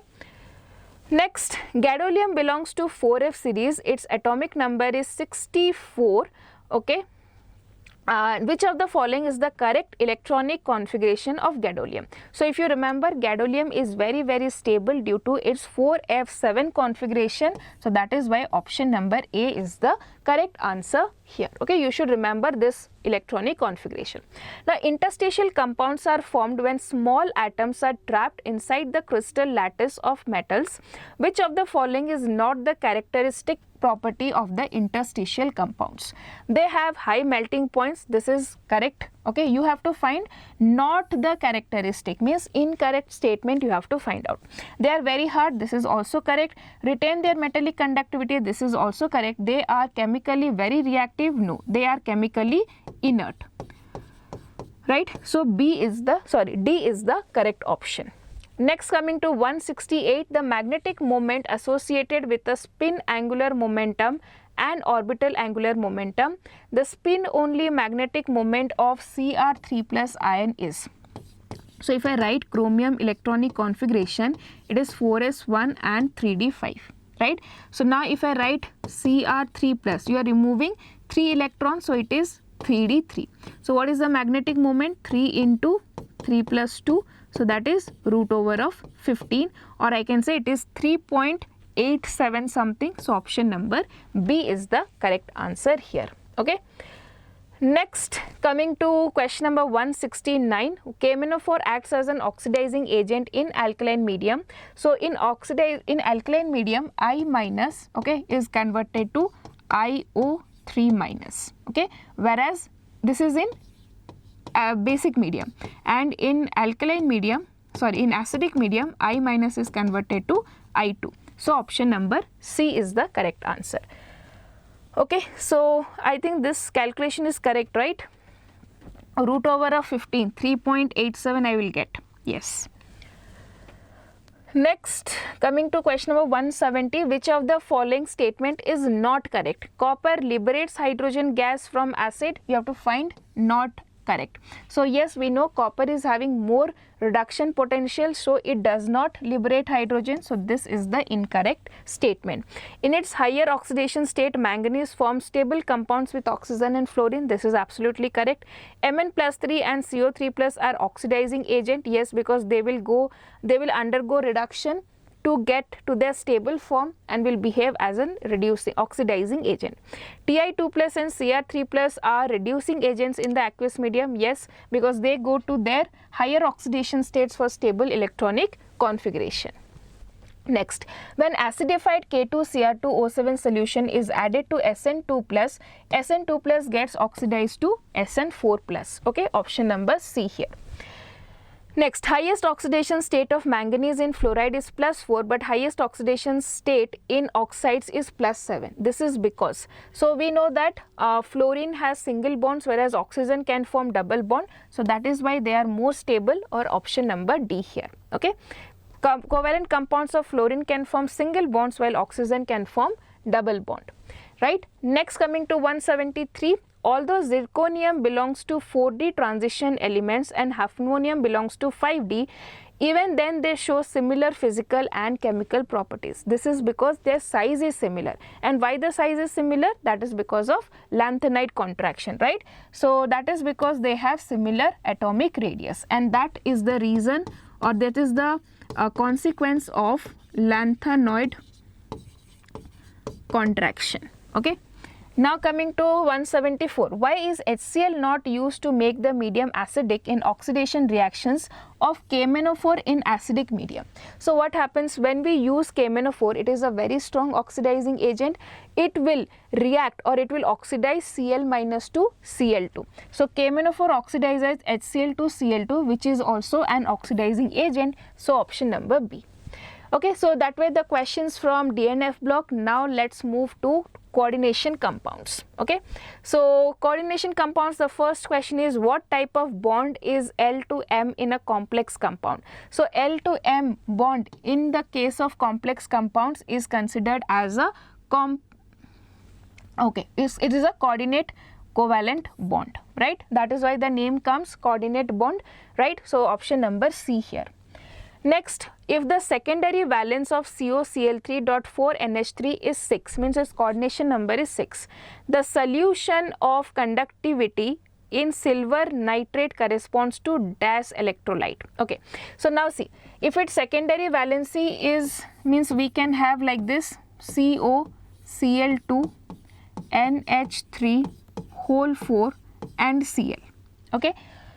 Now what will happen? The solution in silver nitrate. So if I just dissolve this one, the solution conductivity in the silver nitrate corresponds to dash electrolyte. So if I dissolve this one, what I will get? CONH3 whole 4 Cl2 plus and Cl minus. So we have 1:1 ratio, right? So that is option number A. Cation is 1, anion is 1, so 1:1. Okay. Next, we will get 177. Given that 1 mole of NiCl2.6H2O with excess of AgNO3 precipitates 2 moles of AgCl, what is the secondary valency of Ni? So now if you see 2 moles of AgCl is precipitating, that means 2 chlorine will be outside. So I have like this structure. Okay, clear? So now if this is there, yes. So now what is the secondary valency? So what is the coordination number of nickel? It is 6. So the secondary valency will be 6, option number D here. Next, what is the sum of the oxidation number of cobalt in the 2 given compounds? So let us calculate the oxidation state of cobalt in the first compound, that is CO, you have H2O, okay, then we have Cn, we have En 2 and 2 plus, right? So I can make like x minus 1 is equal to plus 2. So x will be equal to plus 3, right? That is the first thing. Next, what I can do here, COBr2En2 plus COBr2En2 plus. Okay, so this one will be x minus 2 is equal to plus 1, so x is equal to plus 3. So if I add plus 3, it will be plus 6, so option number D. Okay. Next, what is the primary valency of iron in the coordination entity compound given like this? So you have to calculate the primary valency. So I can just write down this compound like this. See, this is like this: Fe4 FeCN6 whole 3. So what will happen now? This must be from like this Fe plus 3, and we have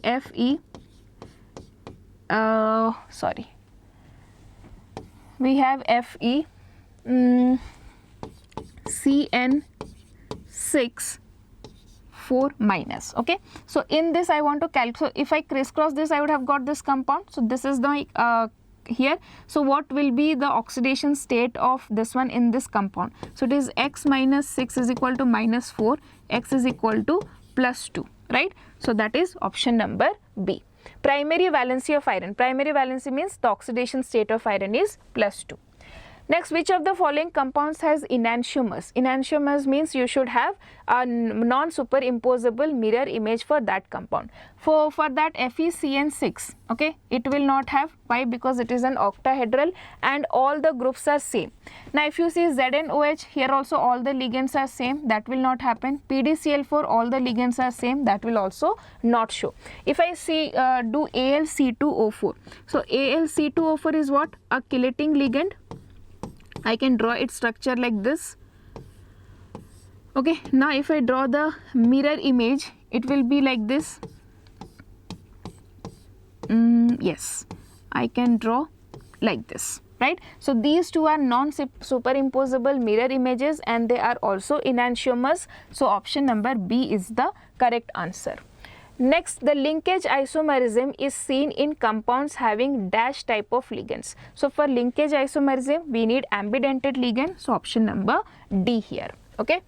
Next, the compounds are given. These are which type of isomer? So if you see here, we have just exchanged the ions from here to here and here to here, right? So that is what in this, if you ionize, you will get different ions. Here, if you ionize, you will get different ions. So that is your ionization isomers. So option number C. Next, which of the following orbitals does not belong to T2G orbitals? Okay, so T2G orbitals are your dx square, dy square, and dxy, yz and zx, right? xy, yz and zx. These z square is a part of Eg orbital. So option number D here, right? Next, what will be the electronic configuration of D5 in terms of T2G and Eg in an octahedral field when delta naught is less than P? If delta naught is less than P, means we have like this. See, this is T2G. It is like this. Okay, so now what happens? Because the energy gap is very less, okay, that means this delta naught is less than the pairing energy. So what will the 5 electrons do? They will easily go to the higher orbitals. Okay, so the configuration here will be T2G3 and Eg2, that is option number C. If delta O is greater, okay, the gap is too high, then here pairing will take place and we will get T2G5 Eg0, but not in this case. Okay, so this was the end of the MCQ questions from inorganic chemistry, 2 chapters done. Now we will move towards solutions chapter, the first chapter of physical chemistry. Okay, so first we will discuss certain HOTS question. Which of the following statement is false? Okay, the relative lowering of vapor pressure of the solution is equal to the mole fraction of the solute present in the solution. This is a correct statement, right? Next, passage of solute, because we have this formula, relative lowering of vapor pressure, P by P naught is equal to XB, right? So the relative lowering is equal to the mole fraction of the solute. Passage of the solute molecules towards the solution site through semi-permeable membrane is called as osmosis. See, passage of the solute molecules towards the solution side through semi-permeable is called as osmosis. Let us see the next statement. The boiling point of the solution with non-volatile solute is higher than the solvent. We know elevation in boiling point, so this is also correct statement. The boiling point of a liquid is the temperature at which its vapor pressure becomes equal to the 760 mm of Sg. This is also correct, the definition. Now if you see this statement, what is wrong in here? See, the passage of solute molecules towards solution side through the solvent semi-permeable membrane. So you should know that in case of osmosis, solute particles do not move, the solvent particles move, right? So that is why this is the incorrect statement, option number B here. Let us see the next question here. Which of the following statements given below concerning the properties of the solutions describe a colligative effect?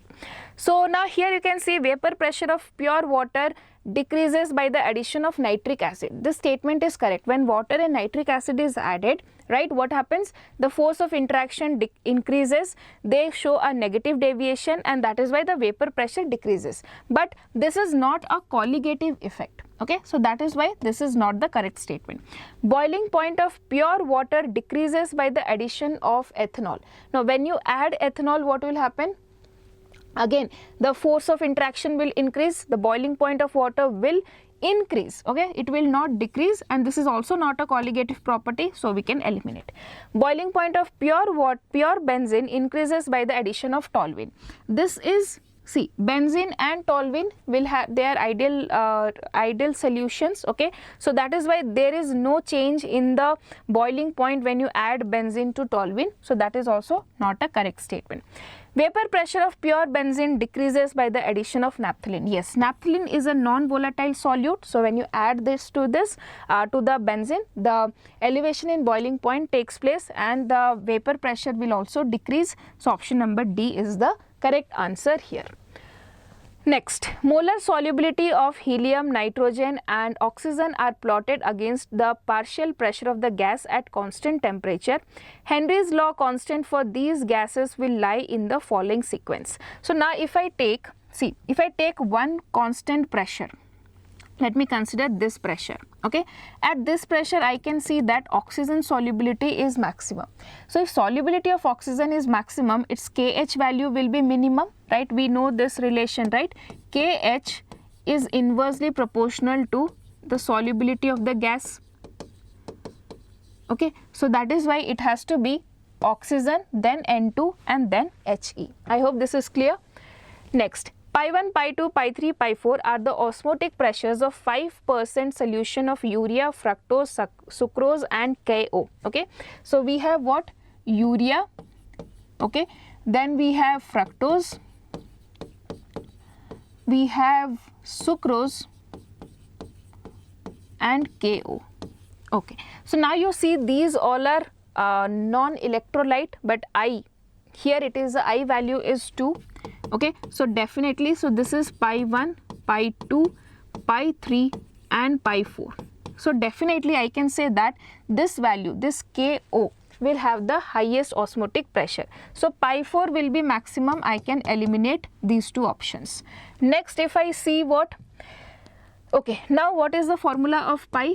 C into RT, and C is what? Number of moles by volume, right? And if I further want to just, I will write like this.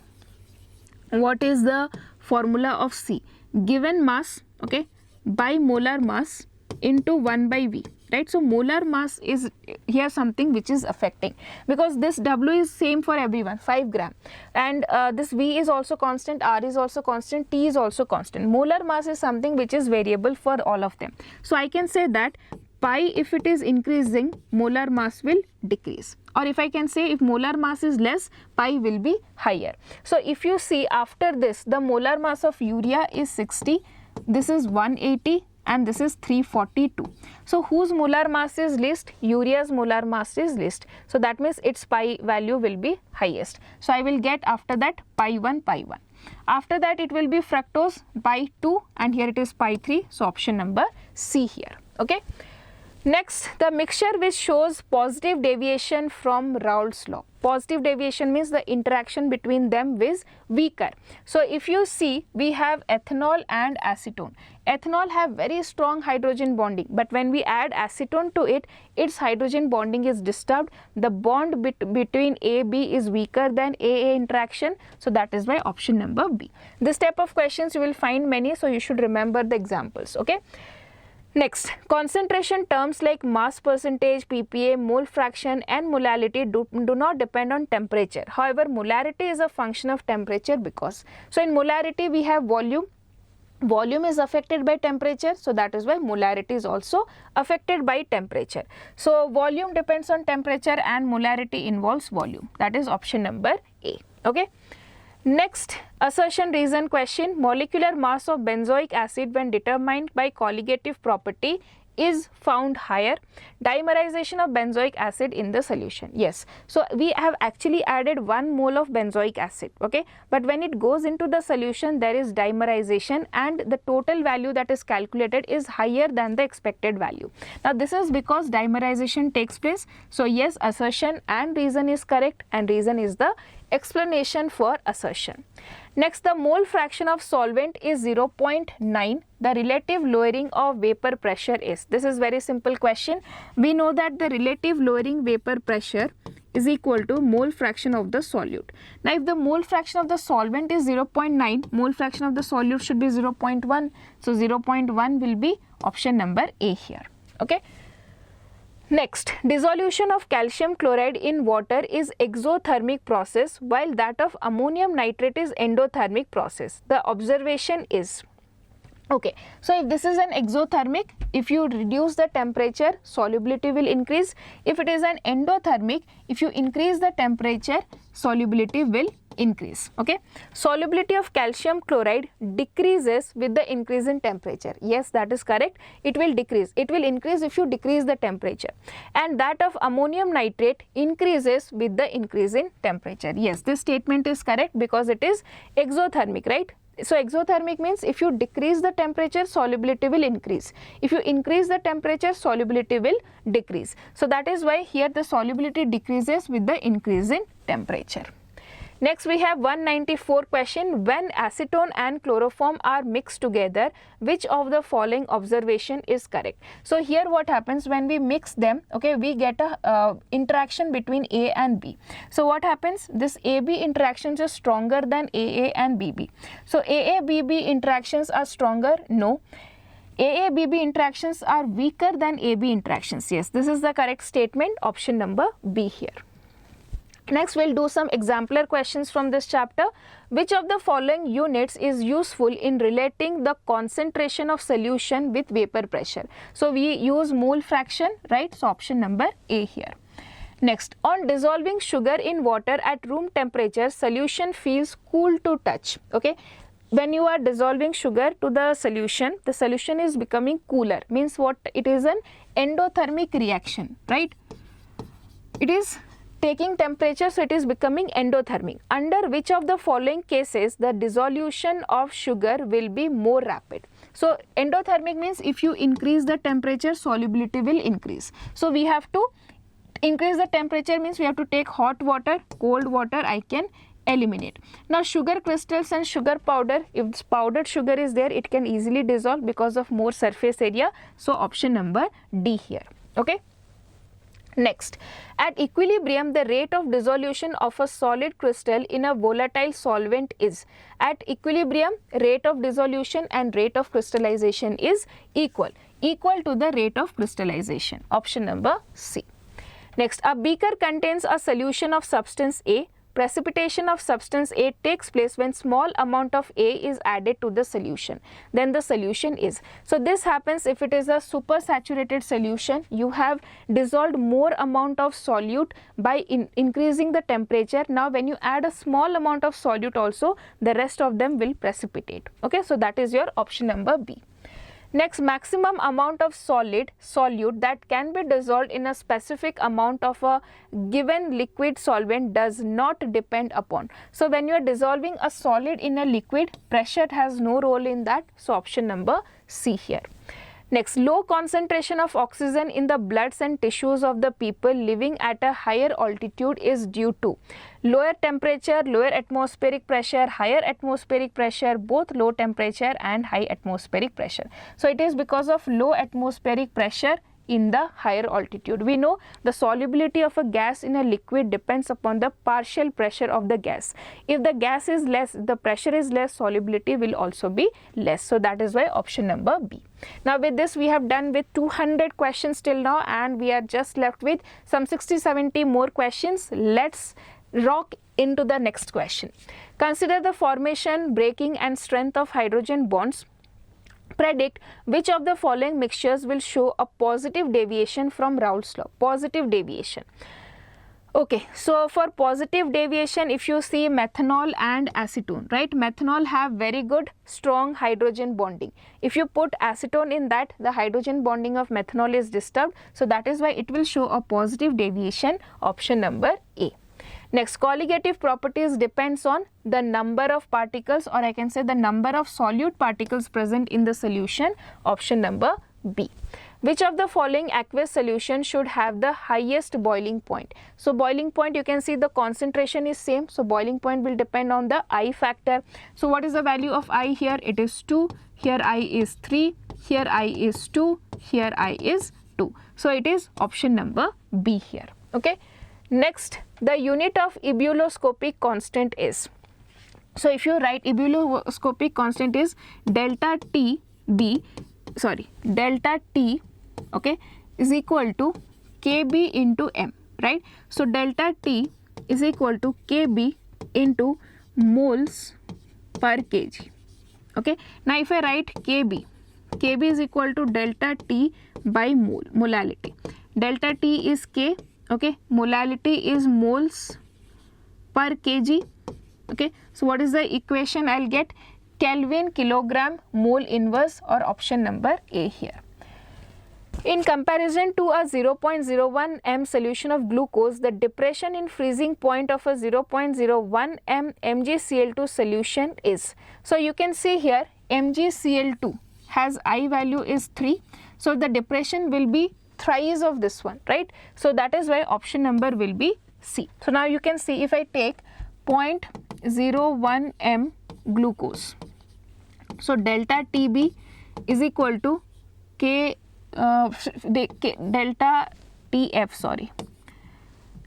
TF is equal to Kf into M. Here M value we can almost consider same because molality is same, and here delta TF for the second case is 3 times Kf into M because it is an ionic electrolyte, right? So option number C here. Next, unripe mango placed in a concentrated salt solution to prepare pickle shrivels because what happens? Because of osmosis, the water from the mango goes outside the solution, right? So here if you can see, it gains water, no, it loses water due to osmosis, option number D. Okay, so you can see you have a mango, okay, and you have here salt solution, right? Here it is less concentrated, here it is more concentrated. So the solvent particles will move like this, right? So option number D here. Let us see the next question here. At a given temperature, the osmotic pressure of a concentrated solution of a substance. So if you remember what is osmotic pressure formula, pi is equal to CRT, right? If the concentration is high, then definitely osmotic pressure will be higher than that of a diluted solution. Okay. Next, statement number D, according to Raoult's law, the vapor pressure exerted by a volatile component of a solution is directly proportional to mole fraction. This is also direct formula based. This statement is also correct. This statement is also correct. This is also correct. Now, if you see here, two different solutions of sucrose of same molality prepared in different solvent. Now, Kb or Kf is something which is a property of the solvent. So, if your solvent is different, Kb or Kf value will also be different. So, that is why it will have the same depression in freezing point. Answer is wrong, or the statement is wrong. So option number A. Next, the values of Van 't Hoff factor. So here it is 2, here it is 2, and here it is 3. So that is option number 2, right? So you can see K plus and Cl minus Na plus and Cl minus, 2K plus and SO4 2 minus. Okay, so this will be the ions. So we will get 2, 2 and 3. Next, which of the following statements is false? The units of atmospheric pressure and osmotic pressure are the same. Yes, that is correct. Next, we have in reverse osmosis, solvent molecules move through a semi-permeable membrane from a region of lower concentration of solute to a region of higher concentration. The value of molar depression constant depends on the nature of the solvent. Relative lowering of vapor pressure is a dimensionless quantity. Okay, so let us see this statement B. In reverse osmosis, what happens? Solvent molecules moves from a semi-permeable membrane through a region of lower concentration of solute. No, it moves from a region of higher concentration of solute, right? So that is why this statement is incorrect. Option number B here. Next, the values of Henry's constant Kh increases with the increase in temperature, decreases with the increase in temperature, remains constant, first increases and then decreases. So with the increase in temperature, Kh value increases, so that is option number A. Next, the values of Henry's constant Kh is greater for gases with higher solubility, greater for gases with lower solubility, right? So we have seen this one, that Kh, I can write P is equal to Kh into X. So X is equal to P by Kh, right? So, or you can write like this. How can I represent it? Okay, so now we can write it like, see, I just multiplied this one this side. Oh, so here's a small error. Let me write it like this. Yes. So now you see solubility is inversely proportional to Kh. Higher the solubility, lower the value of Kh, and vice versa. So option number B. Let us see the next question here. Consider the figure and mark the correct option. Okay, so you have fresh water A here and sodium chloride solution is there. Here a pressure is given and piston A and B is taken. Now water will move from side A to side B. Okay, if a pressure lower than the osmotic pressure is applied to piston B. So there is no effect here. See, piston B, if you move, water was already flowing from A to B side, right? Because of the diffusion process or osmosis process, A to B already the water is flowing, so there is no role of adding this piston B here. Next, this is important, water will move from side B to side A if a pressure greater than the osmotic pressure is applied to piston B. So that is your reverse osmosis, right? So option number B is the correct answer. Next, we have three solutions of NaCl labeled as A, B and C with concentrations given. The Van 't Hoff factor for these solutions will be in the order. See, the Van 't Hoff factors does not depend on the concentration, right? So it will be equal to Ia, Ib equal to Ic. Next, we have on the basis of information given below, mark the correct option, okay? In bromoethane and chloroethane mixture, intermolecular interactions of AA and BB are nearly same as AB type interaction, right? So this one is what? An ideal solution. Okay.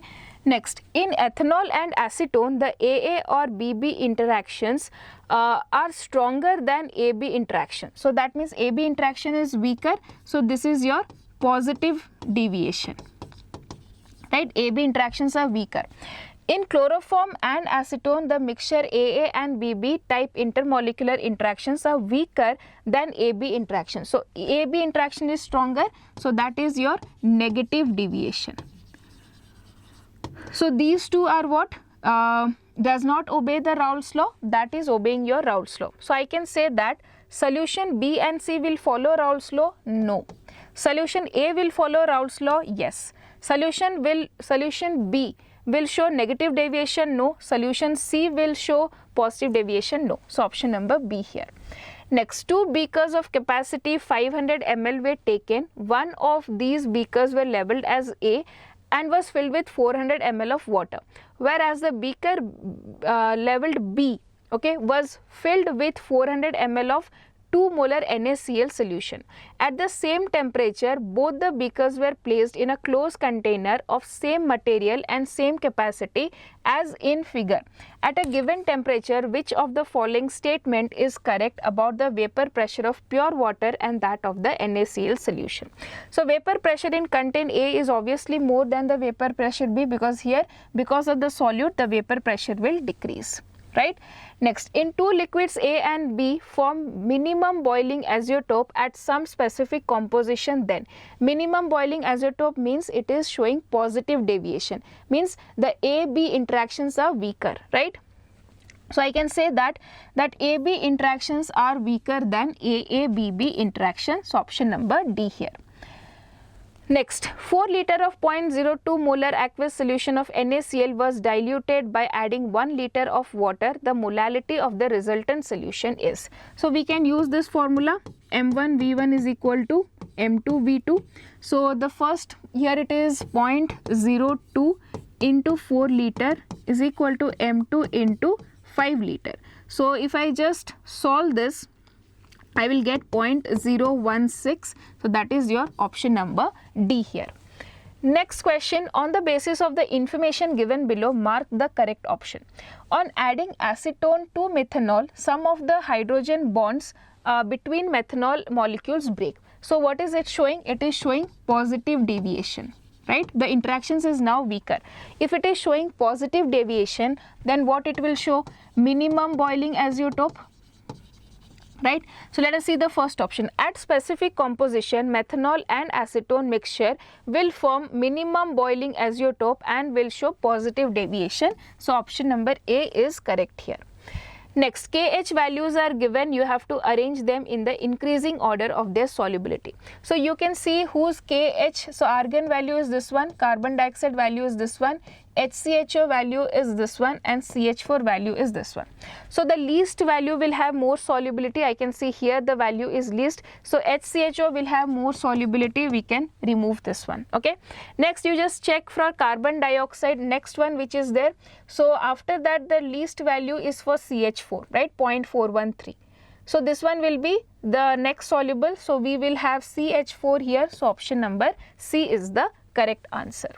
Okay, so now we will move towards electrochemistry chapter and we'll be solving questions from electrochemistry. Okay, so first HOTS question, the EMF of a hydrogen electrode in terms of the pH is, okay, very important question. So if you see, how can I write? E of the cell is equal to E naught of the cell minus 2.303 RT by NF, okay, log of 1 by H plus concentration. Okay, this one can be written as E naught minus 2.303 RT, okay, H plus concentration log minus 1. This minus can come here. So I will get this value is 0. So minus 2.303 RT pH, right? So that is your, or minus 0.0591 into pH. So option number D here. Okay. Next, question number 222, E naught values are given. Which statement is correct? Okay. So E naught value Mg2 plus 2 Mg is given. Okay. Mg2 plus 2 Mg is given. Then I have Zn2 plus 2 Zn. Okay. Zn2 plus 2 zinc. Then you have Fe2 plus 2 Fe. Okay. What are the values given? Let us see here. It is minus 0.76, then we have 2.37, okay, sorry, one second, okay, Mg2 plus is minus 2.37, Zn2 plus is minus 0.76 and this is minus 0.44. So this is the reduction potential. Reduction potential, then what is their oxidation potential, or I can say the oxidation potential order is Fe2 plus 2 Fe, then we have zinc and then we have magnesium, right? This is the reactivity series. So that means I can say that, or the what is the reduction order? So magnesium, one second, yes, so this is my, I'll just erase it, one second. See, this is having the what is the reduction potential order? We have Fe because it is having least value, then zinc, and then magnesium. What is the oxidation potential value? It is that or reverse of this one, so magnesium, zinc, and Fe, right? So now what I can say that magnesium can oxidize Fe. That statement is correct. Okay, zinc will oxidize Fe. Is the order written correctly? Magnesium least reduction, right? Fe reduction potential is this one, then oxidation potential is this one. So magnesium can oxidize Fe. Yes, this is correct. Zinc can oxidize Fe. This is also correct. Okay, zinc will reduce Mg2 plus. Will zinc reduce Fe2 plus? No. Zinc, okay, zinc can reduce Mg2 plus. This is also correct. Zinc cannot reduce Fe2 plus, right? So this is wrong.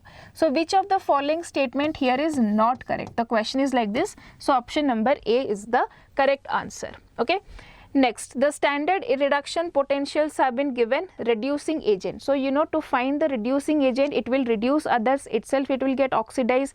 Oxidation, if it is undergoing, its reduction potential should be least, right? So where the reduction potential is least, we can say here, that is zinc minus 0.76, right? So that means this one reduction potential is least, so this one will undergo oxidation. If it is undergoing oxidation, it will behave as a this one. So option number A here. Next, the reaction which is taking place in nickel cadmium battery can be represented by the following reaction. So this is nickel plus cadmium gives okay, this is the reaction, right? Cadmium plus nickel, you give cadmium hydroxide plus, yes, so here it is plus 4, cadmium undergoes oxidation, nickel undergoes reduction, so that is option number A here. Okay. Next, this reaction you should remember which of the following statement is correct regarding the variations of molar conductivity with concentration. So molar conductivity is always increasing, increases with the decrease in concentration. So option number C here.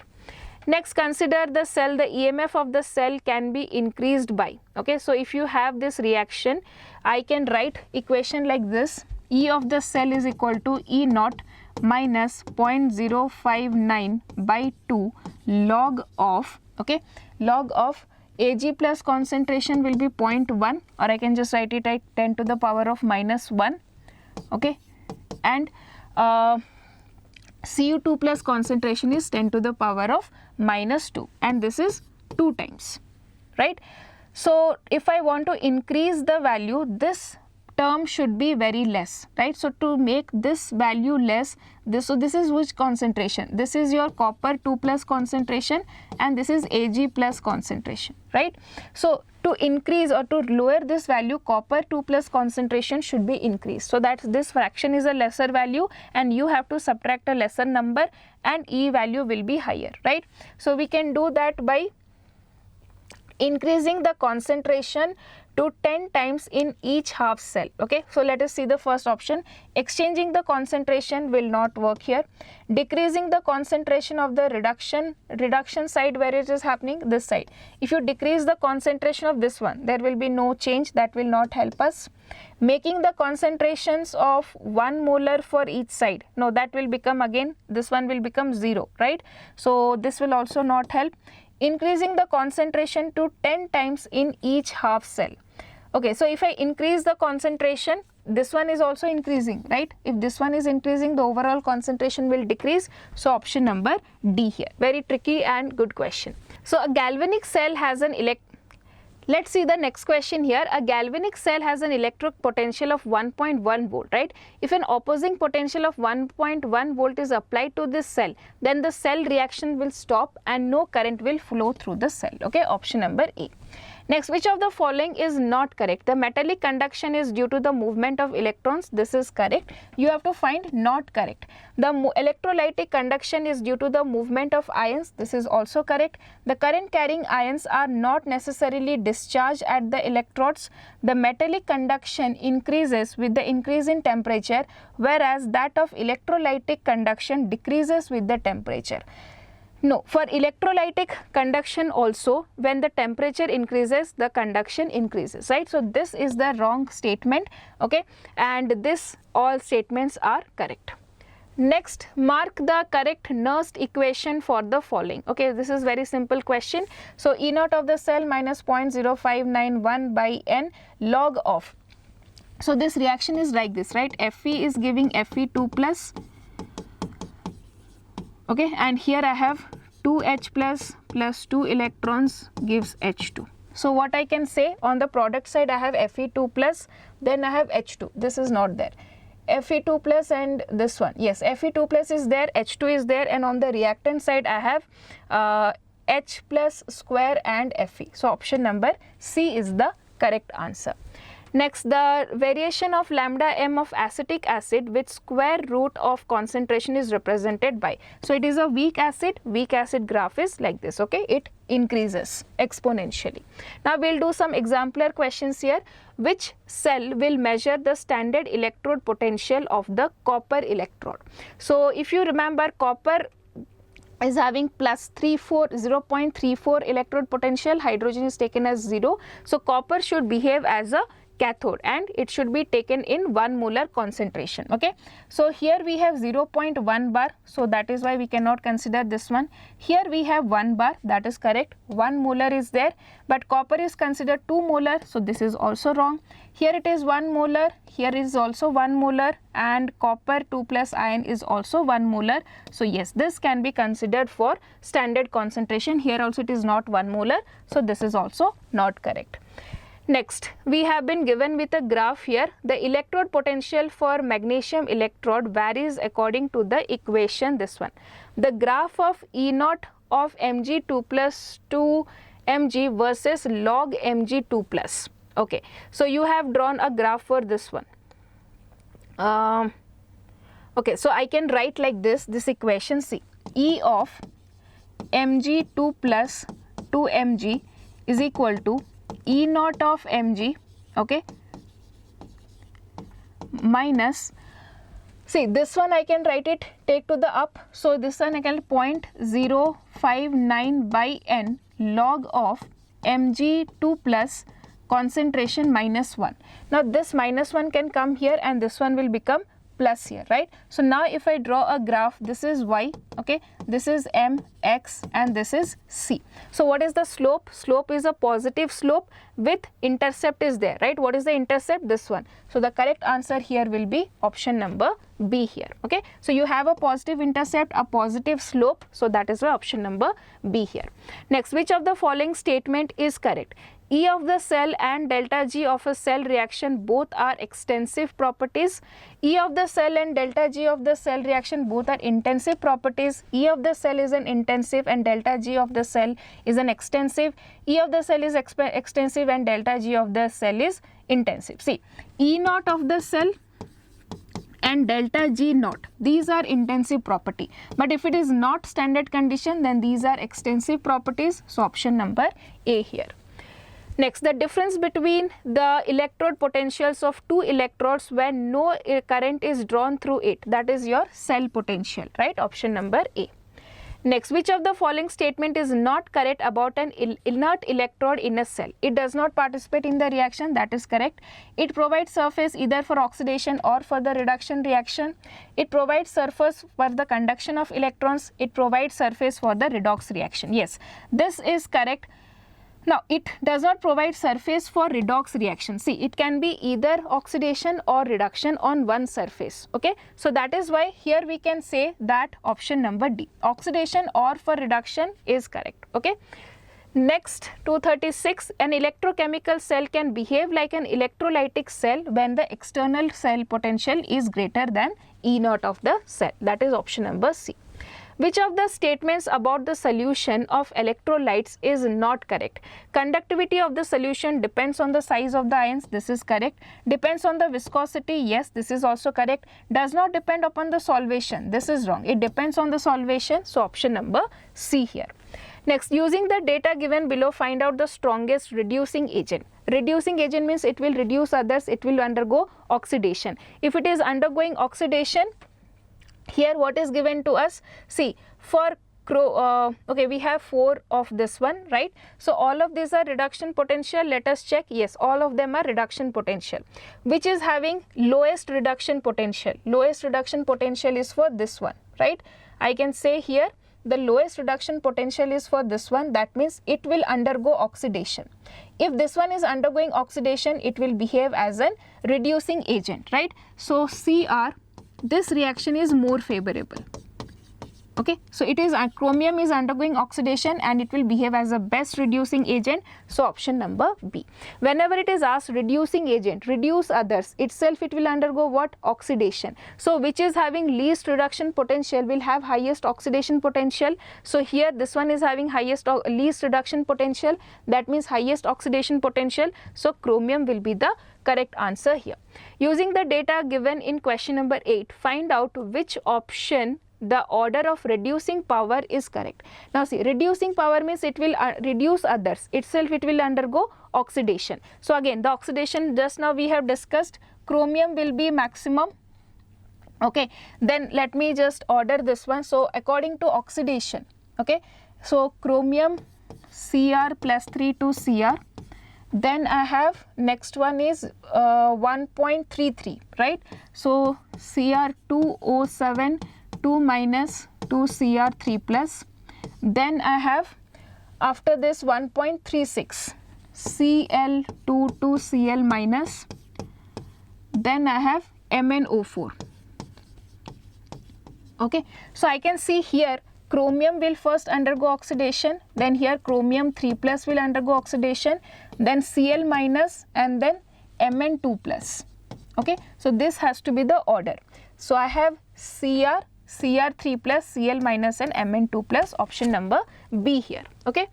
Next, using the data given in question number 8, find out the following in the strongest oxidizing agent. It will oxidize other, itself it will get reduction. So whose reduction potential was maximum? That is manganese MnO4.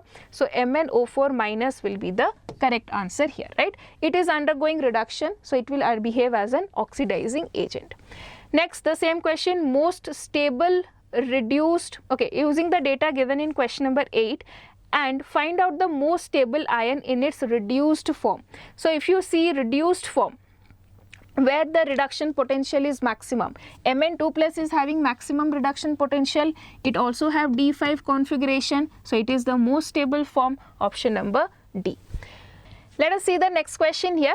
Using the data of question number 8, find out the most stable oxidized species. So you have seen the oxidation potential of chromium was highest, so definitely this is the most oxidized species, and it also has T2G configuration, which is very stable, T2G3 configuration, right?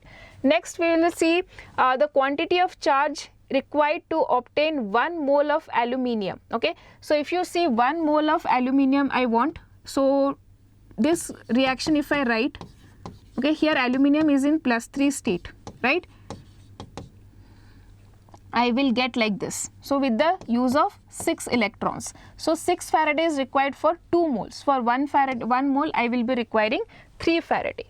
Next, the cell constant of a conductivity cell changes with the change of electrolyte, changes with the change in concentration, remains constant. Cell constant is a term which remains constant in a reaction. Let us see the next question here. Lambda naught M for NH4OH. So we need NH4, then we can have Na and then minus NaCl. So direct answer, Kohlrausch's law, option number B. Next, in the electrolysis of aqueous sodium chloride solution, which of the half cell reaction will occur at anode? So at anode what will happen? Chlorine will undergo reaction, right? So discharge of chlorine takes place. So option number D, aqueous solution, right? Okay, so now we are done with electrochemistry and next chapter is your chemical kinetics. So let us do the question from chemical kinetics. 2N2O5 gives 4NO2 plus for the above reaction, which of the following is not above rate of the reaction, is not the correct one. Okay, so we have here, this is 5O2, okay, this is 1O2. Okay, so I can write minus dN2. So what is the rate of the reaction? Rate is equal to minus 1 by 2 of dN2O5 by dt is equal to plus 1 by 4 of dNO2 by dt okay, is equal to dO2 by dt, right? So now what I can say, minus dN2 by 2 dO2 by dt, this statement is correct. Next, if dNO2 by dt, if I take this one, is equal to 2 times of this one is also correct.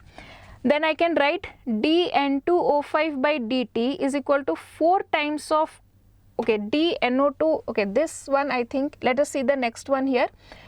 2 dN2O5 by dt is equal to 4 dNO2 by dt is equal to dO2 by dt. Now this one is wrong, right? This has to come in the denominator. So this is the wrong one. And here, I think there is a small error here.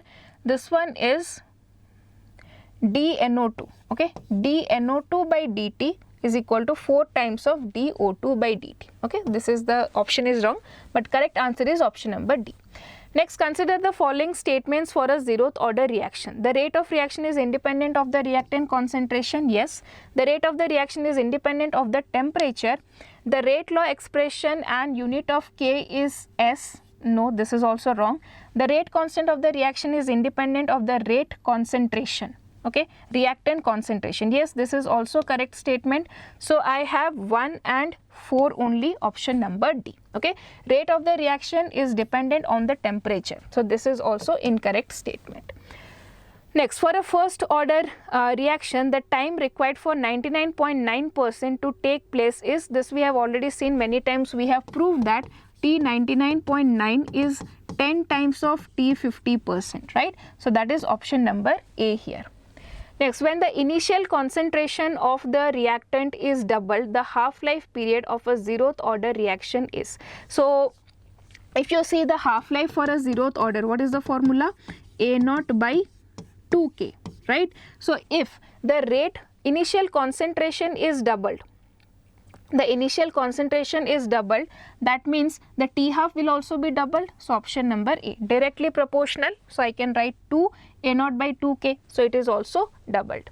For the chemical reaction, this one, the correct option is, okay, the similar question you have to write. So rate is equal to minus dN2 by dt, okay, is equal to minus 1 by 3 dH2 by dt is equal to plus 1 by 2 dNH3 by dt.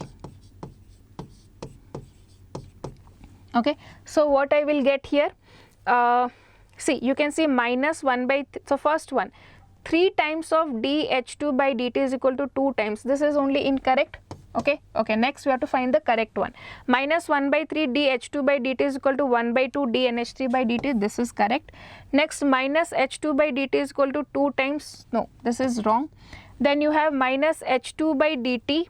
Minus H2 by dt is equal to 1 by 2 of dNH3 by dt.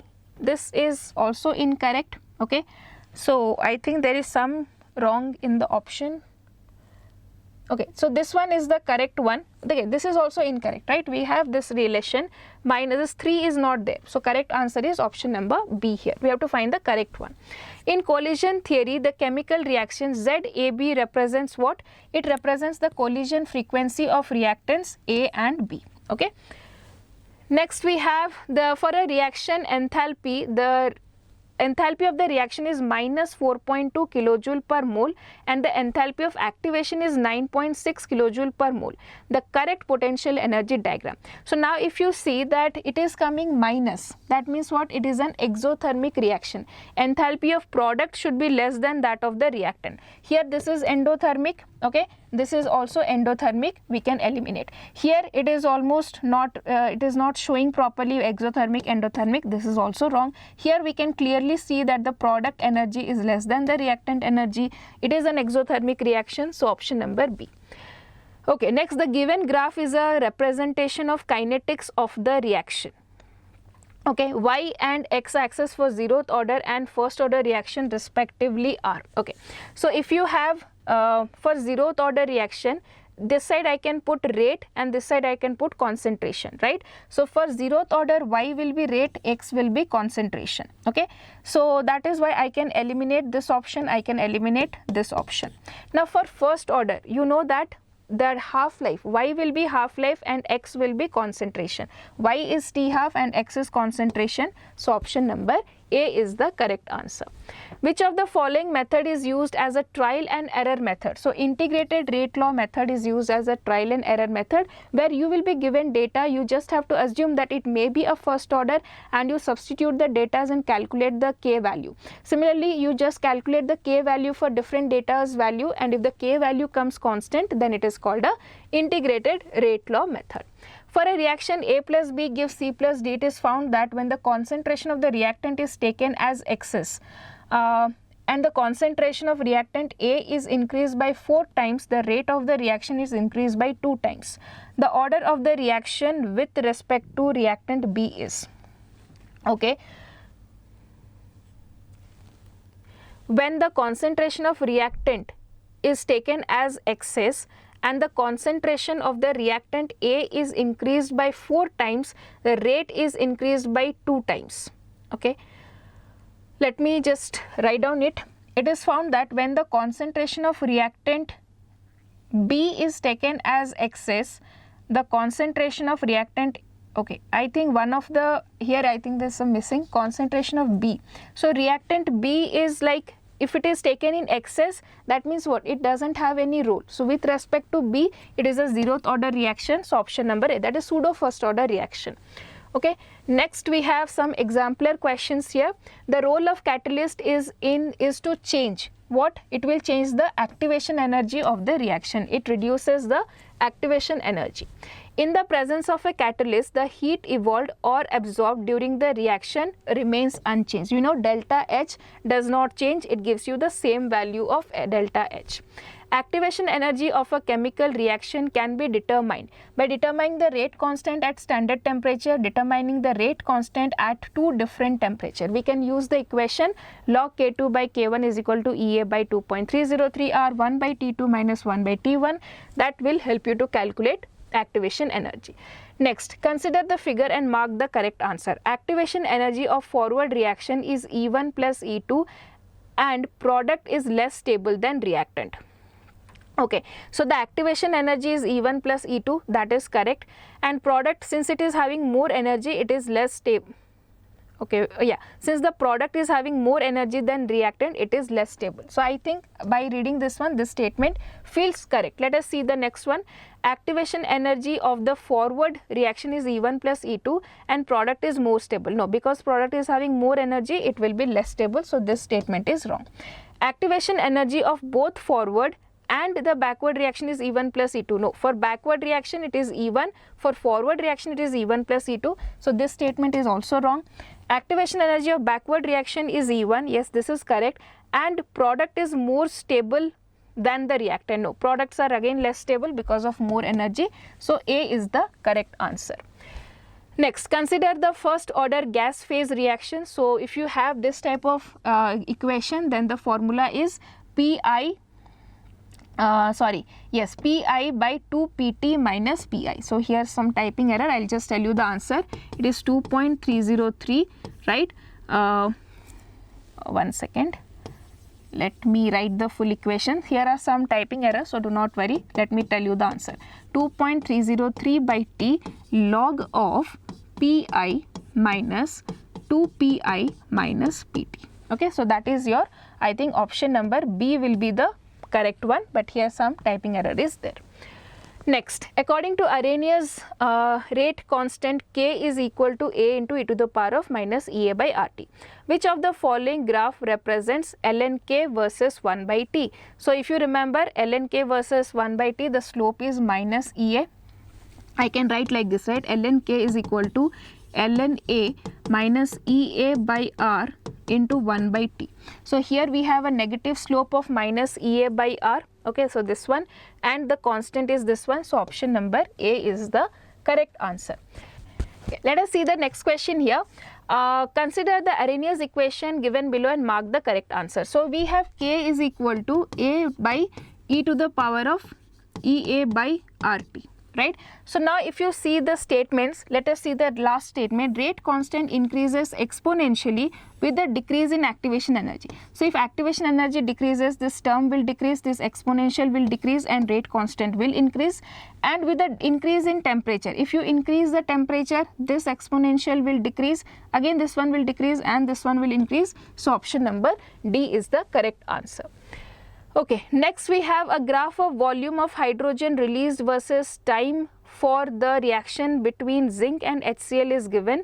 Mark the correct option. Average rate up to 40 seconds is, average rate up to 40 seconds is V3 minus V2. V3 minus V2. So here see, in V3 minus V2, the time is only 10 seconds, right? Here it is taken 40. So this is wrong. Average rate up to 40 seconds is V3 minus V2 by 40 minus 30. But this tells you only about 10 seconds, but it is up to 40 seconds. So this is also wrong. Average rate up to 40 seconds is V3, that is the total volume here, divided by the total time. Yes, this is the correct answer, option number C.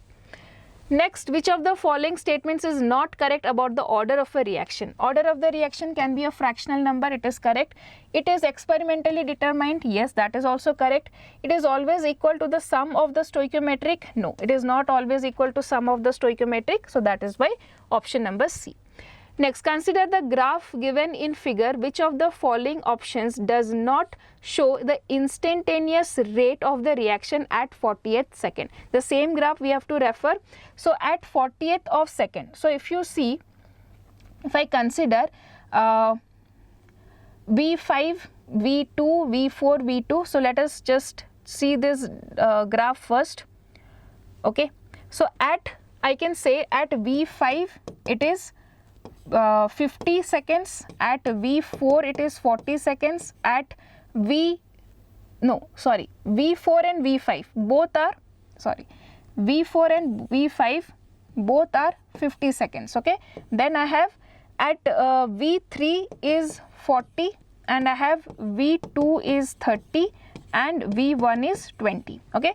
V1, V2, V3, V4, V5. So let us go to that question which was discussed here. Yes, one second, yes. So I have V1, V2, V3, V4 and V5, and here it was 20, 30, 40, 50 and 50. So does not show the instantaneous rate at 40th of second. So if you have V5 and V2, okay, and you are subtracting 50 minus 20, so at 40 seconds you will get the value, okay. V4, V2, V4 and V2 you are considering, and 50 and 30 you are considering. There also this 40 is covered, okay. Next, if I considered V3 and V2, 40 and 30, V3 and V2, 40 and this one. So there also I am covering this value. Next I have V3 and V1, 40 and 20. Let us see the next question. Which of the following statement is correct? The rate of the reaction decreases with the passage of time as the concentration of the reactant decreases. This is correct statement. The rate of a reaction is same at any time during the reaction. No, it is not same. So you have to tell which is correct, right? Oh, sorry, one second. So which is correct statement? This is incorrect statement. The rate of the reaction is independent of the temperature. No, it depends on the temperature. Decreases with the increase in concentration. No. So correct statement is option number A. Next, which of the following expression is the correct for the rate of the reaction given below? Okay, so we can just write down, I have 1 by 5 of dBr minus by dt, okay, is equal to, here BrO3 minus dBrO3 minus by dt is equal to 1 by 6 of dH plus by dt, okay, is equal to 1 by 3 of dBr2 by dt is equal to 1 by 3 of dH2O by dt, okay. So the first one is Br minus and H plus, okay. So it will become 5 by 6, right?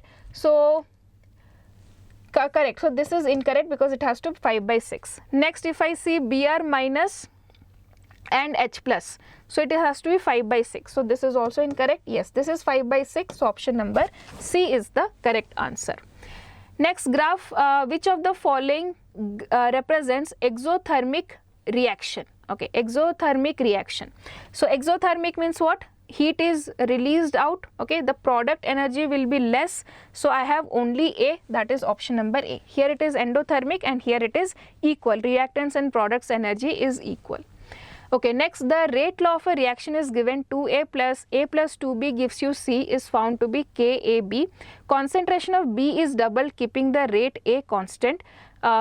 The value of the rate constant will be. So you can see it is a first order reaction. If you double, the rate will also double. So option number B here. Okay.